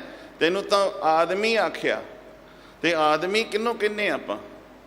ਆ ਪਲੱਸ ਦਮੀ। ਜੇ ਦਮ ਆ ਰਿਹਾ ਹੈ ਤੇ ਆਦਮੀ ਹੈ। ਫੱਟੇ ਤੇ ਪਏ ਨੂੰ ਕਿਸੇ ਨੇ ਕਿਹਾ ਹੈ ਆਦਮੀ ਪਿਆ? ਤੁਰੇ ਫਿਰਦੇ ਨੂੰ ਸਵਾਸ ਜੇ ਚੱਲ ਰਹੇ ਨੇ ਤੇ ਉਹਨੂੰ ਆਦਮੀ ਕਿਹਾ? ਆ ਦਮੀ। ਜੇ ਦਮ ਆ ਰਿਹਾ ਹੈ ਤਾਂ ਆਦਮੀ ਹੈ, ਜੇ ਦਮ ਨਹੀਂ ਹੈ ਤੇ ਆਦਮੀ ਨਹੀਂ ਹੈ। ਫਿਰ ਤੇ ਲਿਫਾਫੇ 'ਚ ਪਾ ਕੇ ਅਗਲੇ ਭੇਜ ਦਿੰਦੇ ਨੇ, ਇੱਕ ਨਿੱਕੇ ਜਿਹੇ ਲਿਫਾਫੇ 'ਚ ਪਾ ਦਿੱਤਾ ਜਾਂਦਾ, ਫਿਰ ਉੱਥੇ ਆਦਮੀ ਨਹੀਂ ਹੈ। ਹਮ ਆਦਮੀ ਹਾਂ ਇੱਕ ਦਮੀ। ਫਿਰ ਇਸ ਦਮ ਦੀ ਕੋਈ ਮੋਹਲਤ ਨਹੀਂ ਹੈਗੀ। ਇਹ ਦਮ ਬਾਹਰ ਗਿਆ, ਇਹ ਮੁੜ ਕੇ ਆਉਣਾ ਇਹਨੇ ਅੰਦਰ ਕਿ ਨਹੀਂ ਆਉਣਾ, ਪਤਾ ਕਿਸੇ ਨੂੰ? ਮੋਹਤ ਨਾ ਜਾਣਾ, ਇਸ ਦਮ ਦੀ ਕੋਈ ਮੋਹਲਤ ਨਹੀਂ ਹੈ। ਹਮ ਆਦਮੀ ਹਾਂ ਇੱਕ ਦਮੀ, ਮੋਹਤ ਨਾ ਜਾਣਾ। ਦਮ ਗਿਆ ਤਾਂ ਮੇਰਾ ਬਾਪੂ ਕਹਿੰਦਾ, ਦਮ ਦਮ ਸਦਾ ਸੰਭਾਲਦਾ। ਇਹ ਦਮ ਨਾ ਬਿਰਥਾ ਜਾਏ, ਬੇਅਰਥ ਨਾ ਚਲੇ ਜਾਏ। ਆਪਣੇ ਮਾਲਕ ਨੂੰ ਚਿੱਤ ਵਿੱਚ ਚੇਤੇ ਰੱਖ, ਸੰਭਾਲ। ਇਹ ਜਿਹੜੇ ਦਮ ਨੇ ਤੇਰੇ ਬੜੇ ਹੀ ਕੀਮਤੀ ਨੇ। ਪਰ ਬੰਦਾ ਇਹਨਾਂ ਦਮਾਂ ਨੂੰ, ਇਹਨਾਂ ਸਵਾਸਾਂ ਨੂੰ ਹੋਰ ਪਾਸੇ ਹੀ ਲਾਈ ਤੁਰਿਆ ਜਾ ਰਿਹਾ, ਐਵੇਂ ਹੀ ਗਵਾਈ ਜਾ ਰਿਹਾ। ਮੇਰੇ ਪਾਤਸ਼ਾਹ ਕਹਿੰਦੇ ਨੇ, ਚੇਤ ਗੋਬਿੰਦ ਆਰਾਧੀਐ, ਹੋਵੇ ਆਨੰਦ ਘਣਾ। ਘਣਾ ਆਨੰਦ ਤੇਰੇ ਅੰਦਰ ਬਣਿਆ ਰਹੇਗਾ ਜੇ ਤੂੰ ਚਿੱਤ ਵਿੱਚ ਚੇਤੇ ਵਾਹਿਗੁਰੂ ਰੱਖੇਗਾ। ਚੇਤ ਨਾ ਹੈ ਤੋ ਚੇਤ ਲੈ, ਚੇਤਣਾ ਹੈ ਤੇ ਚੇਤਾ ਕਰ। ਕਿਹਨੂੰ? ਰੱਬ ਨੂੰ, ਪਰਮਾਤਮਾ ਨੂੰ, ਜਿੱਥੋਂ ਤੂੰ ਵਿਛੜਿਆ। ਜਿਨ ਤੂੰ ਸਾਜ, ਹੁਣ ਚੇਤਾ ਤੇ ਤਾਂ ਹੀ ਕਰੇਗਾ ਜੇ ਇਹ ਗੱਲ ਦਾ ਪਤਾ ਲੱਗੇ। ਗੁਰੂ ਅਰਜਨ ਸਾਹਿਬ ਜੀ ਕਹਿੰਦੇ ਨੇ, ਜਿਨ ਤੂੰ ਸਾਜ ਸਵਾਰ ਸ਼ਿੰਗਾਰਿਆ, ਜਿਸ ਨੇ ਤੈਨੂੰ ਸਾਜਿਆ, ਬਣਾਇਆ ਹੈ, ਸਵਾਰਿਆ, ਸ਼ਿੰਗਾਰਿਆ।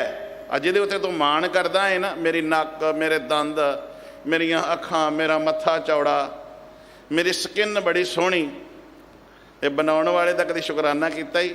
ਐਵੇਂ ਹੰਕਾਰ ਵਿੱਚ ਫੁੱਲਿਆ ਫਿਰਦਾ, ਤੂੰ ਬਣਾਇਆ ਹੀ। ਜਿਨ ਤੂੰ ਸਾਜ ਸਵਾਰ ਸ਼ਿੰਗਾਰਿਆ, ਗਰਭ ਅਗਨ ਮਹਿ, ਮਾਂ ਦੀ ਕੁੱਖ ਵਿੱਚ ਅਗਨ ਮਹਿ। ਜਿਨ ਤੂੰ ਸਾਜ ਸਵਾਰ ਸ਼ਿੰਗਾਰਿਆ, ਗਰਭ ਅਗਨ ਮਹਿ, ਜਿਨੇ ਉਬਾਰਿਆ, ਬਚਾਈ ਰੱਖਿਆ। ਬਾਹਰ ਵਿਵਸਥਾ ਤੁਝੈ ਪਿਆਰੇ ਦੂਧ। ਛੋਟਾ ਸੀ ਜਦੋਂ ਜਨਮ ਲਿਆ ਸੀ, ਹੁਣ ਬੰਦਾ ਕਹਿੰਦਾ ਵੀ ਰੱਬ ਦਾ ਸਿਮਰਨ ਕਿੱਥੇ ਕਰੀਏ, ਗੁਰਦੁਆਰੇ ਆਉਣ ਦਾ ਸਮਾਂ ਹੀ ਨਹੀਂ ਮਿਲਦਾ, ਗੁਰੂ ਕੀ ਬਾਣੀ ਪੜ੍ਹਨ ਦਾ ਸਮਾਂ ਨਹੀਂ ਮਿਲਦਾ, ਕਿਉਂਕਿ ਲਾਈਫ ਬੜੀ ਬਿਜੀ ਹੋ ਗਈ ਹੈ। ਸੰਸਾਰ ਦੇ ਕਾਰ ਵਿਹਾਰ ਅਡੰਬਰ ਬੜੇ ਰਚਾਲੇ ਨੇ, ਇਹਨਾਂ ਨੂੰ ਕੌਣ ਸੰਭਾਲੇ? ਰੋਜ਼ੀ ਦੀ ਫਿਕਰ ਲੱਗੀ ਹੋਈ ਹੈ। ਤੇ ਬਾਪੂ ਕਹਿੰਦੇ, ਜਿਨ ਤੂੰ ਸਾਜ ਸਵਾਰ ਸ਼ਿੰਗਾਰਿਆ, ਗਰਭ ਅਗਨ ਮੈਂ ਜਿਨੇ ਉਬਾਰਿਆ, ਬਾਰ ਵਿਵਸਥਾ ਤੁਝੈ ਪਿਆਰੇ ਦੂਧ।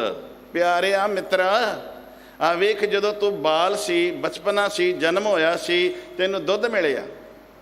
ਭਰ ਜੋਬਨ, ਜਦੋਂ ਜਵਾਨ ਹੋਇਆ, ਕਈ ਤਰ੍ਹਾਂ ਦੇ ਪ੍ਰਸ਼ਾਦੇ ਮਿਲ ਗਏ, ਕਈ ਤਰ੍ਹਾਂ ਦੇ ਪਕਵਾਨ ਤਿਆਰ ਤੈਨੂੰ ਮਿਲੇ, ਦੰਦ ਤੈਨੂੰ ਮਿਲੇ, ਤੇ ਕਈ ਤਰ੍ਹਾਂ ਦੇ, ਜਦੋਂ ਦੰਦ ਮਿਲੇ ਤੇ ਕਈ ਤਰ੍ਹਾਂ ਦੇ ਪਕਵਾਨ ਮਿਲ ਗਏ। ਤੇ ਜਦੋਂ ਜਨਮ ਲਿਆ ਸੀ ਉਦੋਂ ਹੀ ਪਕਵਾਨ ਅੱਗੇ ਰੱਖ ਜਾਂਦੇ ਵੀ ਆਹ ਖਾ, ਤੇ ਫਿਰ ਉਹਨੇ ਕਹਿਣਾ ਸੀ ਇਹ ਪਰੌਂਠੇ ਤੇ ਨਹੀਂ ਖਾਦੇ ਜਾਂਦੇ। ਤੇ ਗੱਲ ਤਾਂ ਦੁੱਧ ਦੀ ਹੈ, ਦੁੱਧ ਚਾਹੀਦਾ ਹੈ। ਤੇ ਜਦੋਂ ਦੰਦ ਆਏ ਉਦੋਂ ਕਈ ਤਰ੍ਹਾਂ ਦੇ ਫਲ ਫਰੂਟ ਵੀ ਮਿਲੇ, ਡਰਾਈ ਫਰੂਟ ਵੀ ਮਿਲੇ। ਜਿਨ ਤੋਂ ਸਾਜ ਸਵਾਰ ਸ਼ਿੰਗਾਰਿਆ, ਗਰਭ ਅਗਨ ਮੈਂ ਜਿਨੇ ਉਬਾਰਿਆ, ਕਿਆ ਬਾਰ ਵਿਵਸਥਾ ਤੁਝੈ ਪਿਆਰੇ, ਦੂਧ ਭਰ ਜੋਬਨ ਭੋਜਨ ਸੁਖ ਸੂਦ। ਤੈਨੂੰ ਸਾਰੀਆਂ ਸਹੂਲਤਾਂ ਮਿਲੀਆਂ, ਵੱਡਾ ਹੋਇਆ ਤੈਨੂੰ ਪਰਿਵਾਰ ਮਿਲ ਗਿਆ, ਤੈਨੂੰ ਬੱਚੇ ਮਿਲ ਗਏ ਕਿ ਤੂੰ ਬਜ਼ੁਰਗ ਹੋਵੇਂਗਾ, ਇਹ ਤੈਨੂੰ ਮੋਢਾ ਲਾ ਕੇ ਤੈਨੂੰ ਚਲਾਉਣਗੇ, ਤੇਰੇ ਮੂੰਹ 'ਚ ਗਰਾਈਆਂ ਪਾਉਣਗੇ, ਤੇਰੇ ਮੂੰਹ 'ਚ ਦੁੱਧ ਦੇ ਚਮਚੇ ਪਾਉਣਗੇ, ਜਿਵੇਂ ਨਿੱਕੇ ਜਿਹੇ ਬੱਚੇ ਦੇ ਪਾਈਦਾ। ਅਤੇ ਜਦੋਂ ਬਜ਼ੁਰਗ ਹੋ ਜਾਵੇ ਫਿਰ ਜਿਹੜੇ ਪਰਿਵਾਰ ਦੇ ਮੈਂਬਰ ਹੁੰਦੇ ਨੇ ਉਹਦੇ ਪਾਉਂਦੇ ਨੇ। ਇਹ ਸਾਰੀਆਂ ਸਹੂਲਤਾਂ ਤੈਨੂੰ ਦੇ ਦਿੱਤੀਆਂ, ਮਗਰ ਤੂੰ ਉਸ ਮਾਲਕ ਦੇ ਸ਼ੁਕਰਾਨੇ ਵਿੱਚ ਨਹੀਂ ਜੁੜਿਆ, ਉਸ ਮਾਲਕ ਪਰਵਦਗਾਰ ਦੇ ਨਿਰੰਕਾਰ ਦਾ ਥੈਂਕਸ ਨਹੀਂ ਕੀਤਾ, ਤੂੰ ਤੇ ਹੋਰ ਹੀ ਪਾਸੇ ਜੁੜਿਆ ਰਿਹਾ ਏ। ਮੇਰੇ ਪਾਤਸ਼ਾਹ ਜੀ ਕਹਿ ਰਹੇ ਨੇ, ਇਹ ਮਨੁੱਖ ਮਾਤਾ ਕੇ ਉਦਰ ਮੈਂ, ਗੁਰੂ ਅਮਰਦਾਸ ਜੀ, ਔਦ ਘਟੈ ਦਿਨ ਸਰੈਣਾਰੇ, ਮਾਤਾ ਕੇ ਉਦਰ ਮੈਂ ਪ੍ਰਿਤਪਾਲ ਕਰੇ, ਸੋ ਕਿਉਂ ਮਨੋਂ ਵਿਸਾਰੀਐ, ਸੋ ਕਿਉਂ ਮਨੋਂ ਵਿਸਾਰੀਐ, ਏਵਡ ਦਾਤਾ ਜੇ ਅਗਨ ਮੈਂ ਆਹਾਰ ਪਹੁੰਚਾਵੇ। ਮਾਤਾ ਕੇ ਉਦਰ ਮੈਂ ਪ੍ਰਿਤਪਾਲ ਕਰੇ। ਕਈ ਵਾਰੀ ਬੰਦਾ ਕਿਸੇ ਦੀ ਪਾਲਣਾ ਕਰਦਾ ਹੈ, ਕਿਸੇ ਦਾ ਧਿਆਨ ਰੱਖਦਾ ਹੈ, ਮਦਦ ਕਰਦਾ ਹੈ, ਅਤੇ ਕਈ ਵਾਰੀ ਉਹਦੇ ਮਨ ਵਿੱਚ ਇਹ ਆਉਂਦਾ ਮੈਂ ਇਹਦੀ ਮਦਦ ਨਾ ਕਰਾਂ, ਮੈਂ ਇਹਦੀ ਪਾਲਣਾ ਨਾ ਕਰਾਂ, ਮੈਂ ਇਹਨੂੰ ਹਰ ਸੁੱਖ ਨਾ ਪ੍ਰੋਵਾਈਡ ਕਰਾਵਾਂ ਅਤੇ ਖਰੇ ਮਰ ਜਾਵੇ। ਅਤੇ ਮੇਰਾ ਸਾਹਿਬ ਜੀ ਕਹਿੰਦੇ ਮਾਤਾ ਕੇ ਉਧਰ ਮੈਂ, ਮਾਂ ਦੀ ਕੁੱਖ ਦੇ ਵਿੱਚ ਉਦੋਂ ਕੋਈ ਵੱਡਾ ਹੋ ਸਕਦਾ ਜਿਹੜਾ ਤੇਰੀ ਉੱਥੇ ਪਾਲਣਾ ਕਰ ਸਕਦਾ। ਹਾਂ, ਸੰਸਾਰ ਵਿੱਚ ਤੇ ਕਿਸੇ ਨੂੰ ਕੋਈ ਪ੍ਰਸ਼ਾਦਾ ਖਵਾ ਸਕਦਾ ਹੈ, ਪਰ ਮਾਂ ਦੀ ਕੁੱਖ ਵਿੱਚ ਕੋਈ ਪਾਲਣਾ ਕਿਸੇ ਦੀ ਕਰ ਸਕਦਾ ਹੈ? ਉੱਥੇ ਤੇ ਰੱਬ ਹੀ ਕਰਦਾ ਹੈ ਨਾ। ਜੇ ਔਖੀ ਥਾਂ 'ਤੇ ਪ੍ਰਮਾਤਮਾ ਤੇਰੀ ਪਾਲਣਾ ਕਰਦਾ ਹੈ ਅਤੇ ਕਰ ਰਿਹਾ ਹੈ, ਅਤੇ ਇੱਥੇ ਵੀ ਜ਼ਰੂਰ ਕਰੇਗਾ। ਤੂੰ ਚਿੰਤਾ ਨਾ ਕਰ, ਤੂੰ ਚਿੰਤਨ ਕਰਿਆ ਕਰ। ਅਤੇ ਫਿਰ ਮੇਰੇ ਪਾਤਸ਼ਾਹ ਬੜੇ ਪਿਆਰ ਨਾਲ ਸਾਨੂੰ ਸਮਝਾ ਰਹੇ ਨੇ। ਕੀ ਆਖਦੇ ਨੇ? ਔਧ ਘਟੈ ਦਿਨ ਸਰੈਣਾਰੇ, ਦਿਨ ਅਤੇ ਰਾਤ ਕਰਕੇ ਭਾਈ ਤੇਰੀ ਉਮਰ ਘਟ ਰਹੀ ਹੈ। ਮਨ ਗੁਰ ਮਿਲ, ਗੁਰੂ ਨੂੰ ਮਿਲ ਕੇ ਮਨੁੱਖਾ ਜਨਮ ਸਵਾਰ ਲੈ। ਪਾਤਸ਼ਾਹ ਫਿਰ ਕਿੰਨਾ ਪਿਆਰ ਨਾਲ ਕਹਿੰਦੇ ਨੇ, ਕਰੋ ਬੇਨੰਤੀ, ਝਿੜਕਦੇ ਵੀ ਨਹੀਂ, ਹੁਕਮ ਵੀ ਨਹੀਂ ਕਰ ਰਹੇ। ਅੱਜ ਮੇਰੇ ਸਤਿਗੁਰੂ ਗੁਰੂ ਅਰਜਨ ਸਾਹਿਬ ਮਹਾਰਾਜ ਬੇਨਤੀ ਕਰਦੇ ਨੇ, ਹੇ ਮੇਰੇ ਮਿੱਤਰ, ਮੈਂ ਤੈਨੂੰ ਹੁਣ ਬੇਨਤੀ ਕਰਦਾ। ਮੈਂ ਕਿਉਂਕਿ ਤੇਰੇ ਨਾਲ ਬਹੁਤ ਪਿਆਰ ਕਰਦਾ, ਮੈਂ ਤਾਂ ਤੈਨੂੰ ਬੇਨਤੀ ਕਰਦਾ, ਤੈਨੂੰ ਸਮਝਾਉਣਾ ਵਾ। ਕਈ ਵਾਰੀ ਮਾਪੇ ਝਿੜਕਦੇ ਵੀ ਨੇ, ਅਤੇ ਫਿਰ ਕਈ ਵਾਰੀ ਜੇ ਉਹ ਆਖਾ ਬੱਚੇ ਨਾ ਮੰਨਣ, ਫਿਰ ਉਹਨੂੰ ਲਾਡ ਵੀ ਕਰਦੇ ਨੇ, ਪਿਆਰ ਵੀ ਕਰਦੇ ਨੇ। ਅਤੇ ਫਿਰ ਬੱਚੇ ਨੂੰ ਕਹਿੰਦੇ ਨੇ, ਪੁੱਤਰ ਇਹ ਤੇਰੇ ਮੈਂ ਫਿਊਚਰ ਵਾਸਤੇ, ਤੇਰਾ ਆਉਣ ਵਾਲਾ ਸਮਾਂ ਚੰਗਾ ਹੋਵੇ, ਇਹ ਮੈਂ ਤਾਂ ਤੈਨੂੰ ਇਹ ਬੋਲ ਕਹਿ ਰਿਹਾ। ਤੂੰ ਬੱਚਿਆ ਆਖਾਂ ਮੰਨ ਜਾ ਮੇਰੀ ਗੱਲ ਨੂੰ ਮੰਨ, ਅਤੇ ਨਾ ਮੰਨੇ ਤੇ ਦੂਸਰਿਆਂ ਨੂੰ, ਨਾਲ ਦਿਆਂ ਨੂੰ ਵੀ ਕਹਿੰਦੇ ਨੇ ਵੀ ਇਹਨੂੰ ਥੋੜ੍ਹਾ ਬਹੁਤਾ ਸਮਝਾਓ, ਕਿਉਂਕਿ ਇਹਦੇ ਘਰ ਵਿੱਚ ਕਰਕੇ ਇਸ ਘਰ ਦੇ ਵਿੱਚ ਪਵਾੜਾ ਬਹੁਤ ਵੱਡਾ ਪਿਆ ਹੋਇਆ ਹੈ। ਇਹਨੇ ਹੀ ਸਾਰੇ ਘਰ ਦਾ ਤੈਸ਼ ਨਸ਼ ਕਰ ਛੱਡਿਆ, ਇਹਨੂੰ ਸਮਝਾਓ। ਫਿਰ ਉਹਨੂੰ ਲਾਡ ਵੀ ਕੀਤਾ ਜਾਂਦਾ, ਪਿਆਰ ਵੀ ਕੀਤਾ ਜਾਂਦਾ, ਦੱਸਿਆ ਵੀ ਜਾਂਦਾ। ਖੌਰੇ ਗੁਰੂ ਅਰਜਨ ਸਾਹਿਬ ਮਹਾਰਾਜ ਸਾਨੂੰ ਕਿੰਨਾ ਕੁ ਸਮਝਾਉਂਦੇ ਨੇ, ਅਸੀਂ ਸਮਝ ਨਹੀਂ ਸਾਨੂੰ ਆਉਂਦੀ, ਪਰ ਸੋਹਲੇ ਦੀ ਬਾਣੀ ਵਿੱਚ ਗੋਦ ਵਿੱਚ ਲੈ ਕੇ ਲਾਡ ਲਡਾਉਂਦਿਆਂ ਹੋਇਆਂ, ਪਿਆਰ ਕਰਦਿਆਂ ਹੋਇਆਂ ਕਹਿੰਦੇ ਨੇ, ਮੇਰੇ ਮਿੱਤਰ, ਮੇਰੇ ਪੁੱਤਰ, ਮੈਂ ਅੱਜ ਤੈਨੂੰ ਬੇਨਤੀ ਕਰ ਰਿਹਾ। ਕਰੋ ਬੇਨਤੀ ਸੁਣੋ ਮੇਰੇ ਮੀਤਾ, ਸੁਣੋ। ਆਪਾਂ ਸਾਰੇ ਬਾਣੀ ਪੜ੍ਹਦੇ ਹਾਂ, ਜੇ ਥੋੜ੍ਹਾ ਜਿਹਾ ਧਿਆਨ ਦੇ ਕੇ ਆਪਾਂ ਬਾਣੀ ਹੋਰ ਪੜ੍ਹੀਏ ਤਾਂ ਇਹਦੇ ਅਰਥ ਆਪਣੇ ਆਪ ਹੋ ਜਾਣਗੇ। ਮੈਂ ਵੀ ਐਵੇਂ ਪੜ੍ਹਦਾ, ਤੁਸੀਂ ਵੀ ਐਵੇਂ ਪੜ੍ਹਦੇ ਹੋ। ਕਰੋ ਬੇਨਤੀ ਸੁਣੋ ਮੇਰੇ ਮੀਤਾ, ਤੁਸੀਂ ਬੇਨਤੀ ਕਰੋ ਅਤੇ ਤੁਸੀਂ ਸੁਣੋ। ਪਰ ਇੱਥੇ ਜੇਕਰ ਥੋੜ੍ਹਾ ਜਿਹਾ ਗੌਰ ਨਾਲ ਪੜ੍ਹੀਏ, ਜਿਵੇਂ ਸਿੰਘ ਸਾਹਿਬ ਨੇ ਸਾਨੂੰ ਪੜ੍ਹ ਕੇ ਸੁਣਾਇਆ, ਕਰੋ ਹੇ ਰੱਬ ਜੀ ਮੈਂ ਬੇਨਤੀ ਕਰਦਾ ਵਾਂ। ਗੁਰੂ ਸਾਹਿਬ ਜੀ ਸਾਨੂੰ ਕਹਿ ਰਹੇ ਨੇ, ਕਰੋ ਮੈਂ ਕਰਦਾ ਵਾਂ, ਆਪਾਂ ਜਿਵੇਂ ਪੜ੍ਹਦੇ ਹਾਂ ਸਿਮਰੋ ਸਿਮਰ ਸਿਮਰ ਸੁਖ ਪਾਵੋ, ਇਵੇਂ ਹੀ ਅਸੀਂ, ਮੈਂ ਵੀ ਪੜ੍ਹਦਾ ਐਵੇਂ ਤੁਸੀਂ ਪੜ੍ਹਦੇ ਹੋ। ਪਰ ਜੇ ਇਹਨੂੰ ਇਵੇਂ ਪੜ੍ਹੀਏ ਸਿਮਰੋ ਸਿਮਰ ਸਿਮਰ ਸੁਖ ਪਾਵੋ, ਕਾਲ ਕਲੇਸ਼ ਤਨ ਮਾਹੇ ਮਿਟਾਵੋ। ਗੁਰੂ ਸਾਹਿਬ ਜੀ ਕਹਿੰਦੇ ਨੇ ਮੈਂ ਤਤੀ ਤਵੀ ਦੇ ਉੱਤੇ ਬੈਠ ਕੇ ਵੀ ਮੈਨੂੰ ਸੁੱਖ ਹੈ। ਮੈਂ ਕਿਉਂਕਿ ਉਸ ਪ੍ਰਮਾਤਮਾ ਨੂੰ ਸਿਮਰਿਆ ਹੈ। ਤਤੀ ਤਵੀ ਮੇਰੇ ਤਨ ਨੂੰ ਤੇ ਜ਼ਰੂਰ ਸਾੜ ਰਹੀ ਹੈ, ਪਰ ਮੇਰੀ ਆਤਮਾ ਤੇ ਇਹਦਾ ਕੋਈ ਪ੍ਰਭਾਵ ਨਹੀਂ ਹੈ। ਤਨ ਜ਼ਰੂਰ ਛਾਲੇ ਛਾਲੇ ਹੋ ਸਕਦੇ ਹਨ, ਪਰ ਮੈਂ ਮਨ ਕਰਕੇ ਮੈਨੂੰ ਕੋਈ ਪ੍ਰੋਬਲਮ ਨਹੀਂ ਹੈ। ਕਰੋ ਇੱਥੇ ਕਹਿਣਾ, ਸੁਣੋ, ਸੁਣੋ ਨਹੀਂ ਕਹਿਣਾ, ਸੁਣੋ ਹਾਹਾ ਹੈ। ਅਸੀਂ ਕਰੋ ਤੇ ਜਦੋਂ ਸੁਣੋ ਪੜ੍ਹਦੇ ਹਾਂ, ਸੱਸੇ ਨੂੰ ਔਂਕੜ ਨਾ ਹਾਹਾ, ਤੇ ਉਦੋਂ ਵੀ ਸੁਣੋ ਊੜਾ ਲਾਸਟ ਵਿੱਚ ਊੜਾ ਬੁਲਾ ਦਿੰਦੇ ਹਾਂ। ਸੁਣੋ, ਕਈ ਵਾਰੀ ਅਸੀਂ ਕਹਿੰਦੇ ਫਲਾਣੇ ਨੂੰ ਕਹਿੰਦੇ ਨੇ ਫਲਾਣਿਆਂ ਸੁਣੋ, ਤੁਸੀਂ ਮੇਰੀ ਗੱਲ ਸੁਣੋ। ਇੱਥੇ ਕਿਹਾ ਸੁਣੋ, ਸੰਬੋਧਨ ਕੀਤਾ, ਕਰੋ ਬੇਨੰਤੀ, ਕਿਆ ਸੁਣੋ ਮੇਰੇ ਮੀਤਾ ਹੈ, ਮੇਰੇ ਮਿੱਤਰ ਮੈਂ ਬੇਨਤੀ ਕਰਦਾ ਤੂੰ ਸੁਣ ਲੈ। ਕੀ ਸੁਣ ਬੇਨਤੀ ਹੈ? ਕਿਆ ਸੰਤ ਟਹਿਲ, ਆਪਾਂ ਦਰਬਾਰ ਸਾਹਿਬ ਤੋਂ ਕਈ ਵਾਰ ਅਰਦਾਸ ਸੁਣਦੇ ਆ ਨਾ, ਤੇ ਉਸ ਅਰਦਾਸ ਵਿੱਚ ਅਰਦਾਸੀਆ ਸ਼ਬਦ ਕਹਿਆ ਕਰਦੇ ਨੇ ਟਹਿਲੀਆਂ ਦੀ ਸੇਵਾ, ਟਹਿਲੀਏ ਜਾਂ ਟਹਿਲੋ ਟਹਿਲੀਏ ਕਹਿੰਦੇ ਨੇ। ਤੇ ਇੱਥੇ ਮੇਰੇ ਪਾਤਸ਼ਾਹ ਕਹਿੰਦੇ ਨੇ ਟਹਿਲ, ਟਹਿਲ ਦਾ ਅਰਥ ਹੈ ਸੇਵਾ। ਸੰਤ ਦਾ ਅਰਥ ਕੀ ਕਰਾਂਗੇ? ਜਿਨ੍ਹਾਂ ਸਾਸ ਗਿਰਾਸ ਨਾ ਵਿਸਰੈ, ਹਰ ਨਾਮਾ ਮਨ ਮੰਤ, ਧਨ ਸੇ ਸਈ ਨਾਨਕਾ ਪੂਰਨ ਸਈ ਸੰਤ। ਜਿਨ੍ਹਾਂ ਦੇ ਅੰਦਰੋਂ ਰੱਬ ਪਰਮਾਤਮਾ ਸਵਾਸ ਸਵਾਸ, ਹਰੇਕ ਗਿਰਾਸ ਕਹਿੰਦੇ ਨੇ ਗਰਾਈ ਪਾਉਂਦਿਆਂ ਵੀ ਵਾਹਿਗੁਰੂ, ਉਠਤ ਬੈਠਤ ਸੋਵਤ ਨਾਮ, ਕਹੋ ਨਾਨਕ ਜਨ ਕੇ ਸਦ ਕਾਮ। ਸਾਸ ਹਰੇਕ ਸਵਾਸ ਨਾਲ ਚੱਲਦਾ ਹੈ। ਇੱਕ ਵਾਰੀ ਚੱਲਣ ਦੀ ਦੇਰ ਹੈ, ਫਿਰ ਤੇ ਰੋਮਾਂ ਦੇ ਵਿੱਚੋਂ ਵੀ ਵਾਈਬ੍ਰੇਸ਼ਨ ਹੋਣੀ ਸ਼ੁਰੂ ਹੋ ਜਾਂਦੀ ਹੈ। ਰੋਮ ਵੀ ਗੁਰਮੁਖ ਰੋਮ ਰੋਮ ਹਰ ਧਿਆਨ ਹੈ। ਜਿਹੜਾ ਗੁਰਮੁਖ ਹੈ ਨਾ, ਗੁਰੂ ਦਾ ਸਿੱਖ, ਗੁਰੂ ਨੂੰ ਮੁੱਖ ਰੱਖ ਲੈਂਦਾ ਹੈ ਨਾ, ਉਹਦੇ ਰੋਮਾਂ ਵਿੱਚੋਂ ਵੀ ਆਵਾਜ਼ ਨਿਕਲਦੀ ਹੈ। ਜੇ ਆਪਾਂ ਭਾਈ ਮਤੀ ਦਾਸ ਜੀ ਦੀ ਗੱਲ ਕਰਦੇ ਹਾਂ, ਦੁਹਾੜ ਸਰੀਰ ਆਰੇ ਨਾਲ ਜਦੋਂ ਚੀਰ ਕੇ ਧਰਤੀ ਤੇ ਗਿਰਦਾ ਹੈ, ਤੇ ਫਿਰ ਉਦੋਂ ਇਹ ਜਿਸ ਰਸਨਾ ਨਾਲ ਆਪਾਂ ਬੋਲ ਰਹੇ ਹਾਂ ਉਹ ਤੇ ਹੈ ਹੀ ਨਹੀਂ ਸੀ, ਉਹ ਤੇ ਦੁਹਾੜ ਕਰ ਦਿੱਤਾ। ਜਲਾਦ ਕੀ ਵੇਖ ਰਿਹਾ ਹੈ ਕਿ ਕੋਲੋਂ ਆਵਾਜ਼ ਆ ਰਹੀ ਹੈ। ਕੀ ਆਵਾਜ਼ ਆ ਰਹੀ ਹੈ? ਜਿਨੀ ਨਾਮ ਤੇ ਆਇਆ।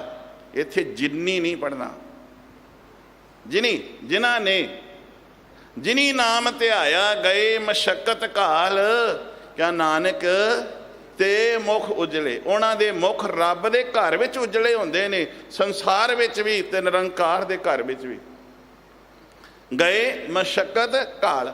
ਹੁਣ ਉਹ ਗੁਰਮੁਖ ਰੋਮ ਰੋਮ, ਉਸ ਗੁਰਮੁਖ ਦੇ ਰੋਮਾਂ ਦੇ ਵਿੱਚੋਂ ਆਵਾਜ਼ ਆ ਰਹੀ ਹੈ। ਤੇ ਜਦੋਂ ਕਈ ਵਾਰੀ ਕਹਿੰਦੇ ਆ ਵੀ ਜੇ ਉਠ ਤੇ ਬੈਠ ਤੇ ਸੋਵਤ ਨਾਮ ਕਹਿ ਦਿੱਤਾ, ਵੀ ਦਿਨੇ ਰਾਤ ਤੇ ਕੰਮਕਾਰ ਕਾਰ ਵਿਹਾਰ ਕਦੇ ਕਰਾਂਗੇ, ਵੀ ਸੰਸਾਰ ਦੇ ਵਿੱਚ ਵਪਾਰ ਜਿਹੜਾ ਕਰਨਾ ਹੈ ਉਹ ਕਿਵੇਂ ਕਰਾਂਗੇ।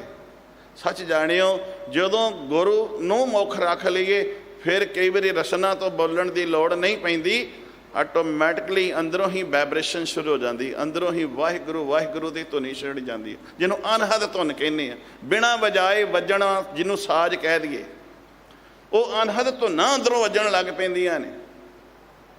ਬਿਨਾਂ ਬੋਲਿਓ ਹੀ ਅੰਦਰੋਂ ਆਵਾਜ਼ ਆਉਣ ਲੱਗ ਪੈਂਦੀ ਹੈ। ਪਰ ਇੱਕ ਵਾਰੀ ਸ਼ੁਰੂਆਤ ਕਰ ਦਈਏ ਤਾਂ। ਮੇਰੇ ਪਾਤਸ਼ਾਹ ਕਹਿੰਦੇ ਨੇ, ਕਰੋ ਬੇਨੰਤੀ ਸੁਣੋ ਮੇਰੇ ਮੀਤਾ, ਕੀ ਸੰਤ ਟਹਿਲ ਕੀ ਬੇਲਾ। ਬੇਲਾ ਦਾ ਅਰਥ ਕਰਾਂਗੇ ਵੇਲਾ। ਵੇਲਾ ਮੀਨਸ ਕਰ ਦਿਓ ਮੌਕਾ। ਇਹ ਮਨੁੱਖਾ ਜਨਮ ਤੈਨੂੰ ਮਿਲਿਆ ਹੈ ਰੱਬ ਦੇ ਪਿਆਰਿਆਂ ਦੀ ਸੇਵਾ ਕਰਨ ਦਾ, ਪਸ਼ੂਆਂ ਵਾਲੀਆਂ ਕਰਤੂਤਾਂ ਕਰਨ ਦਾ ਨਹੀਂ। ਸੰਤ ਟਹਿਲ ਕੀ ਵੇਲਾ। ਵੇਲਾ ਮੀਨਸ ਮੌਕਾ। ਇਹ ਮਨੁੱਖਾ ਜਨਮ ਤੈਨੂੰ ਮੌਕਾ ਮਿਲਿਆ ਹੀ। ਕਈ ਵਾਰੀ ਕਹਿ ਦਿੰਦੇ ਆ ਵੀ ਆਹ ਤੈਨੂੰ ਇੰਨੇ ਚਿਰ ਤੈਨੂੰ ਮੌਕਾ ਦਿੱਤਾ ਜਾਂਦਾ, ਕਰ ਲੈ ਜੋ ਤੂੰ ਕੁਝ ਕਰ ਸਕਦਾ ਹੈ। ਰੱਬ ਨੇ ਵੀ ਸਾਨੂੰ ਇਹ ਮੌਕਾ ਦਿੱਤਾ ਹੈ, ਮਨੁੱਖਾ ਜਨਮ ਕਰ ਲੈ ਸੇਵਾ ਜਿੰਨੀ ਕਰ ਸਕਦਾ ਹੈ, ਕਰ ਲੈ ਸਿਮਰਨ ਜਿੰਨਾ ਕਰ ਸਕਦਾ ਹੈ। ਪਸ਼ੂ ਨੂੰ ਤੇ ਆਖਿਆ ਨਹੀਂ ਵੀ ਪਸ਼ੂਆ ਤੈਨੂੰ ਮੌਕਾ ਦਿੱਤਾ ਹੀ, ਕਰ ਲੈ ਜੋ ਕੁਝ ਕਰਨਾ। ਬੰਦੇ ਨੂੰ ਕਿਹਾ ਬੰਦਿਆ ਤੈਨੂੰ ਮੌਕਾ ਦਿੱਤਾ ਹੀ, ਇਹ ਮੌਕਾ ਜਿਹੜਾ ਇਹ ਖਜਾ ਨਾ ਲਵੀਂ, ਇਹ ਮੌਕਾ ਜਿਹੜਾ ਗਵਾ ਨਾ ਲਵੀਂ, ਇਹ ਮੌਕਾ ਮੁੜ ਮੁੜ ਕੇ ਨਹੀਂ ਮਿਲਣਾ। ਮਨੁੱਖਾ ਜਨਮ ਮੁੜ ਕੇ ਨਹੀਂ ਮਿਲਣਾ। ਬਾਣੀ ਕਹਿ ਰਹੀ ਹੈ, ਮਾਨਸ ਜਨਮ ਦੁਲੰਭ ਗੁਰਮੁਖ ਪਾਇਆ, ਮਨ ਤਨ ਹੋਏ ਚੁਲੰਭ ਜਾਂ ਸਤਿਗੁਰ ਪਾਇਆ। ਮਾਨਸ ਜਨਮ ਦੁਲੰਭ ਹੈ, ਹੋਏ ਨਾ 12 ਬਾਰ। ਮੌਕਾ ਮਿਲਿਆ ਹੀ, ਜਿਉਂ ਬਨ ਫਲ ਪਾਂਕੇ ਭੋਏ ਗਿਰੈ। ਭੋਏ ਮੀਨਸ ਧਰਤੀ ਤੇ ਬਣ ਬਾਗ ਦੇ ਵਿੱਚ ਬ੍ਰਿਸ਼ ਦੀ ਟਹਿਣੀ ਨਾਲ ਜਦੋਂ ਫਲ ਲੱਗਦਾ ਹੈ, ਭੋਏ ਤੇ ਧਰਤੀ ਤੇ ਗਿਰ ਜਾਵੇ, ਉਹ ਮੁੜ ਕੇ ਕਦੇ ਟਾਹਣੀ ਨਾਲ ਨਹੀਂ ਲੱਗਦਾ। ਜਿਹੜਾ ਪਾਣੀ ਇੱਕ ਵਾਰੀ ਜਿਸ ਪੱਤਣ ਤੋਂ ਵਗ ਜਾਵੇ, ਉਹਨਾਂ ਪੱਤਣਾਂ ਤੇ ਉਹ ਪਾਣੀ ਮੁੜ ਕੇ ਨਹੀਂ ਆਉਂਦਾ। ਗਾਂ ਦਾ ਦੁੱਧ ਚੋ ਲਈਏ, ਉਹ ਜਿਹੜਾ ਚੋਇਆ ਹੋਇਆ ਬਾਲਟੀ ਦੇ ਵਿੱਚ ਦੁੱਧ ਫਿਰ ਕਹੀਏ ਗਾਂ ਦੇ ਥਣਾਂ ਦੇ ਵਿੱਚ ਚਲੇ ਜਾਵੇ, ਨਹੀਂ ਜਾ ਸਕਦਾ। ਬਹਿਤੀ ਜਾਤ ਕਦੇ ਦ੍ਰਿਸ਼ ਨਾ ਧਾਰਤ। ਇਹ ਮਨੁੱਖ ਤੇਰੀ ਇਹ ਉਮਰ ਜਿਹੜੀ ਹੈ ਬਹਿ ਰਹੀ ਹੈ ਪਾਣੀ ਦੇ ਵਹਿਣ ਵਾਂਗ, ਪਰ ਤੈਨੂੰ ਕਦੇ ਖਿਆਲ ਨਹੀਂ ਆਇਆ। ਪਾਤਸ਼ਾਹ ਕਹਿ ਰਹੇ ਨੇ, ਸੰਤ ਟਹਿਲ ਕੀ ਬੇਲਾ। ਫਿਰ ਪਾਤਸ਼ਾਹ ਆਖਦੇ ਨੇ, ਇਹਾਂ ਖਾਟ ਖੱਟ ਕੇ ਕਮਾ।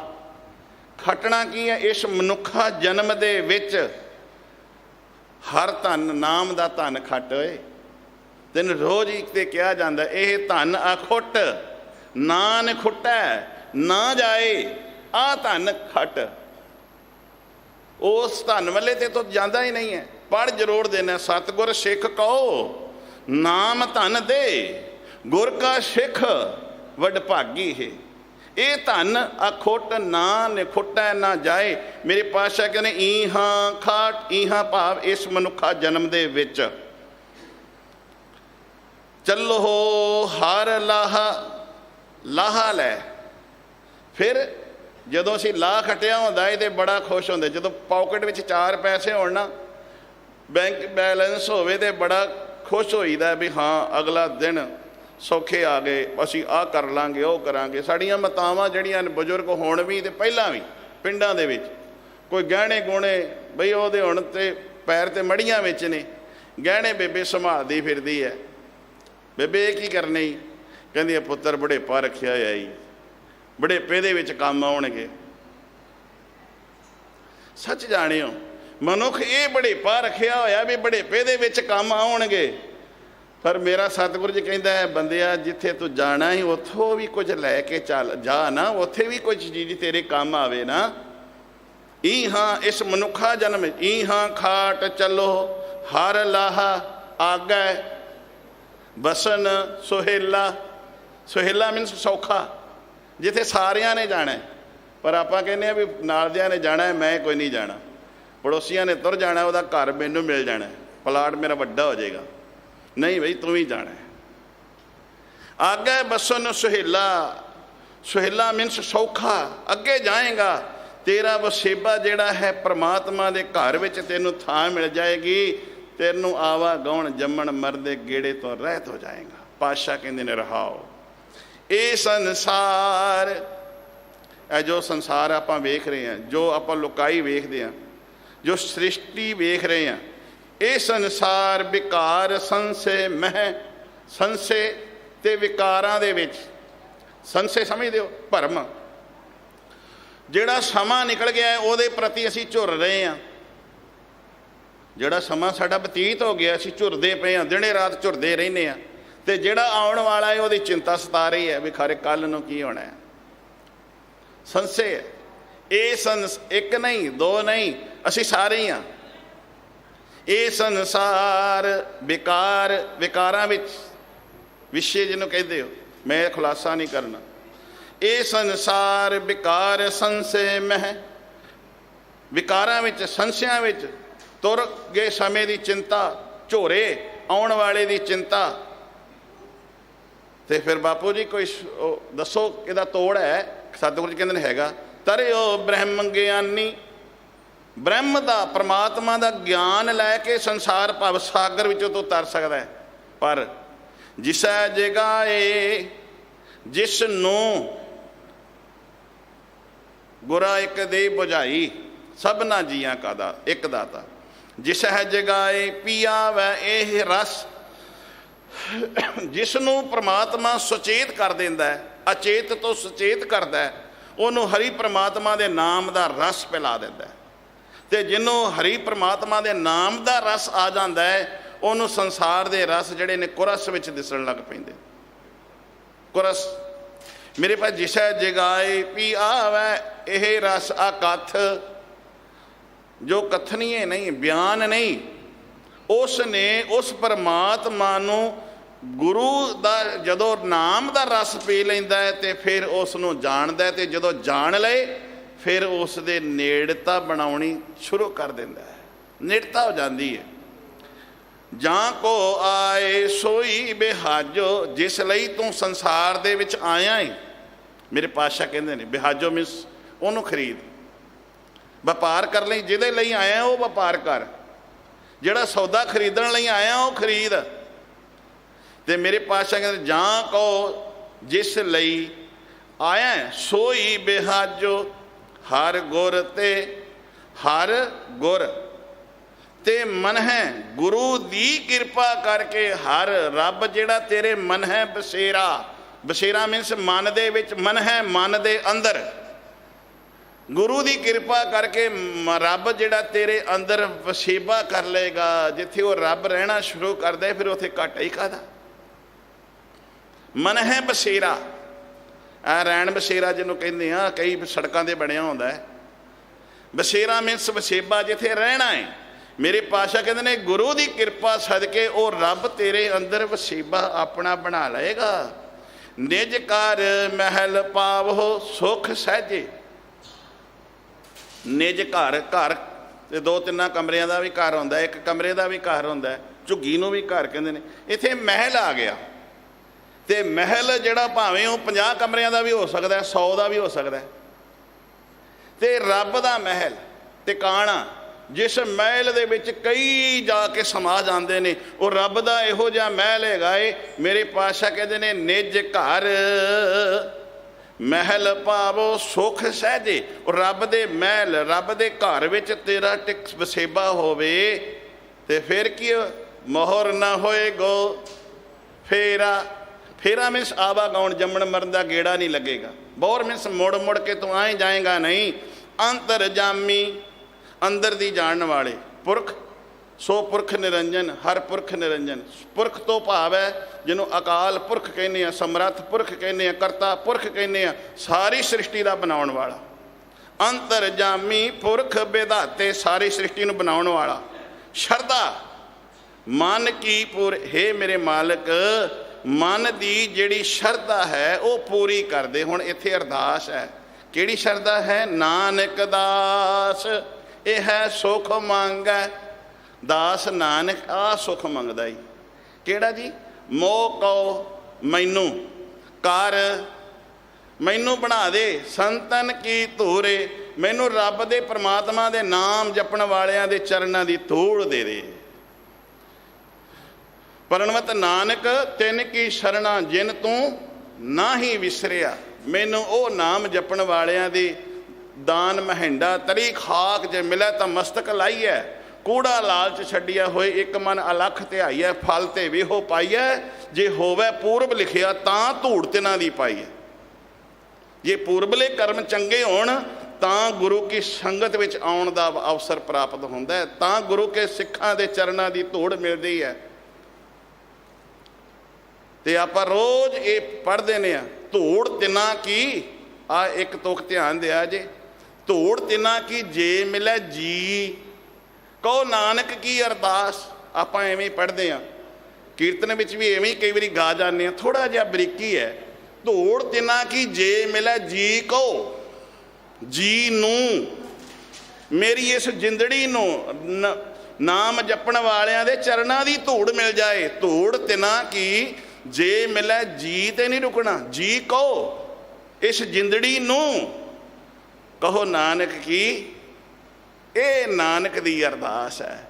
ਗੁਰੂ ਕਿਰਪਾ ਕਰੇ ਅੱਜ ਦੇ ਸ਼ਬਦ ਵਿੱਚ ਗੁਰੂ ਅਰਜਨ ਸਾਹਿਬ ਮਹਾਰਾਜ ਨੇ ਸਾਨੂੰ ਬੜੇ ਲਾਡ ਨਾਲ, ਬੜੇ ਪਿਆਰ ਨਾਲ ਕਿਹਾ, ਕਰੋ ਬੇਨਤੀ ਸੁਣੋ ਮੇਰੇ ਮੀਤਾ, ਕਿਉਂ ਕਿ ਤੇਰੀ ਉਮਰ ਘਟਦੀ ਜਾ ਰਹੀ ਹੈ। ਗੁਰੂ ਕਿਰਪਾ ਕਰੇ ਸਾਨੂੰ ਸਾਰਿਆਂ ਨੂੰ ਸਮਝ ਪੈ ਜਾਵੇ, ਇਹ ਬਚਨ ਗੁਰੂ ਦੇ ਸਾਡੇ ਸਾਰਿਆਂ ਦੇ ਖਾਨੇ ਵਿੱਚ ਪੈ ਜਾਣ ਕਿ ਮਨ ਗੁਰੂ ਨੂੰ ਮਿਲ ਲੈ, ਇਹ ਮਨੁੱਖਾ ਜਨਮ ਦਾ ਜਿਹੜਾ ਪਰਪਜ ਹੈ ਉਸ ਨੂੰ ਸਮਝ ਲੈ, ਮੇਰੀਆਂ ਭੁੱਲਾਂ ਨਾ ਚਿਤਾਰਦੀਆਂ। ਬੁਲਾਓ ਫਤਿਹ। ਵਾਹਿਗੁਰੂ ਜੀ ਕਾ ਖਾਲਸਾ, ਵਾਹਿਗੁਰੂ ਜੀ ਕੀ ਫਤਿਹ।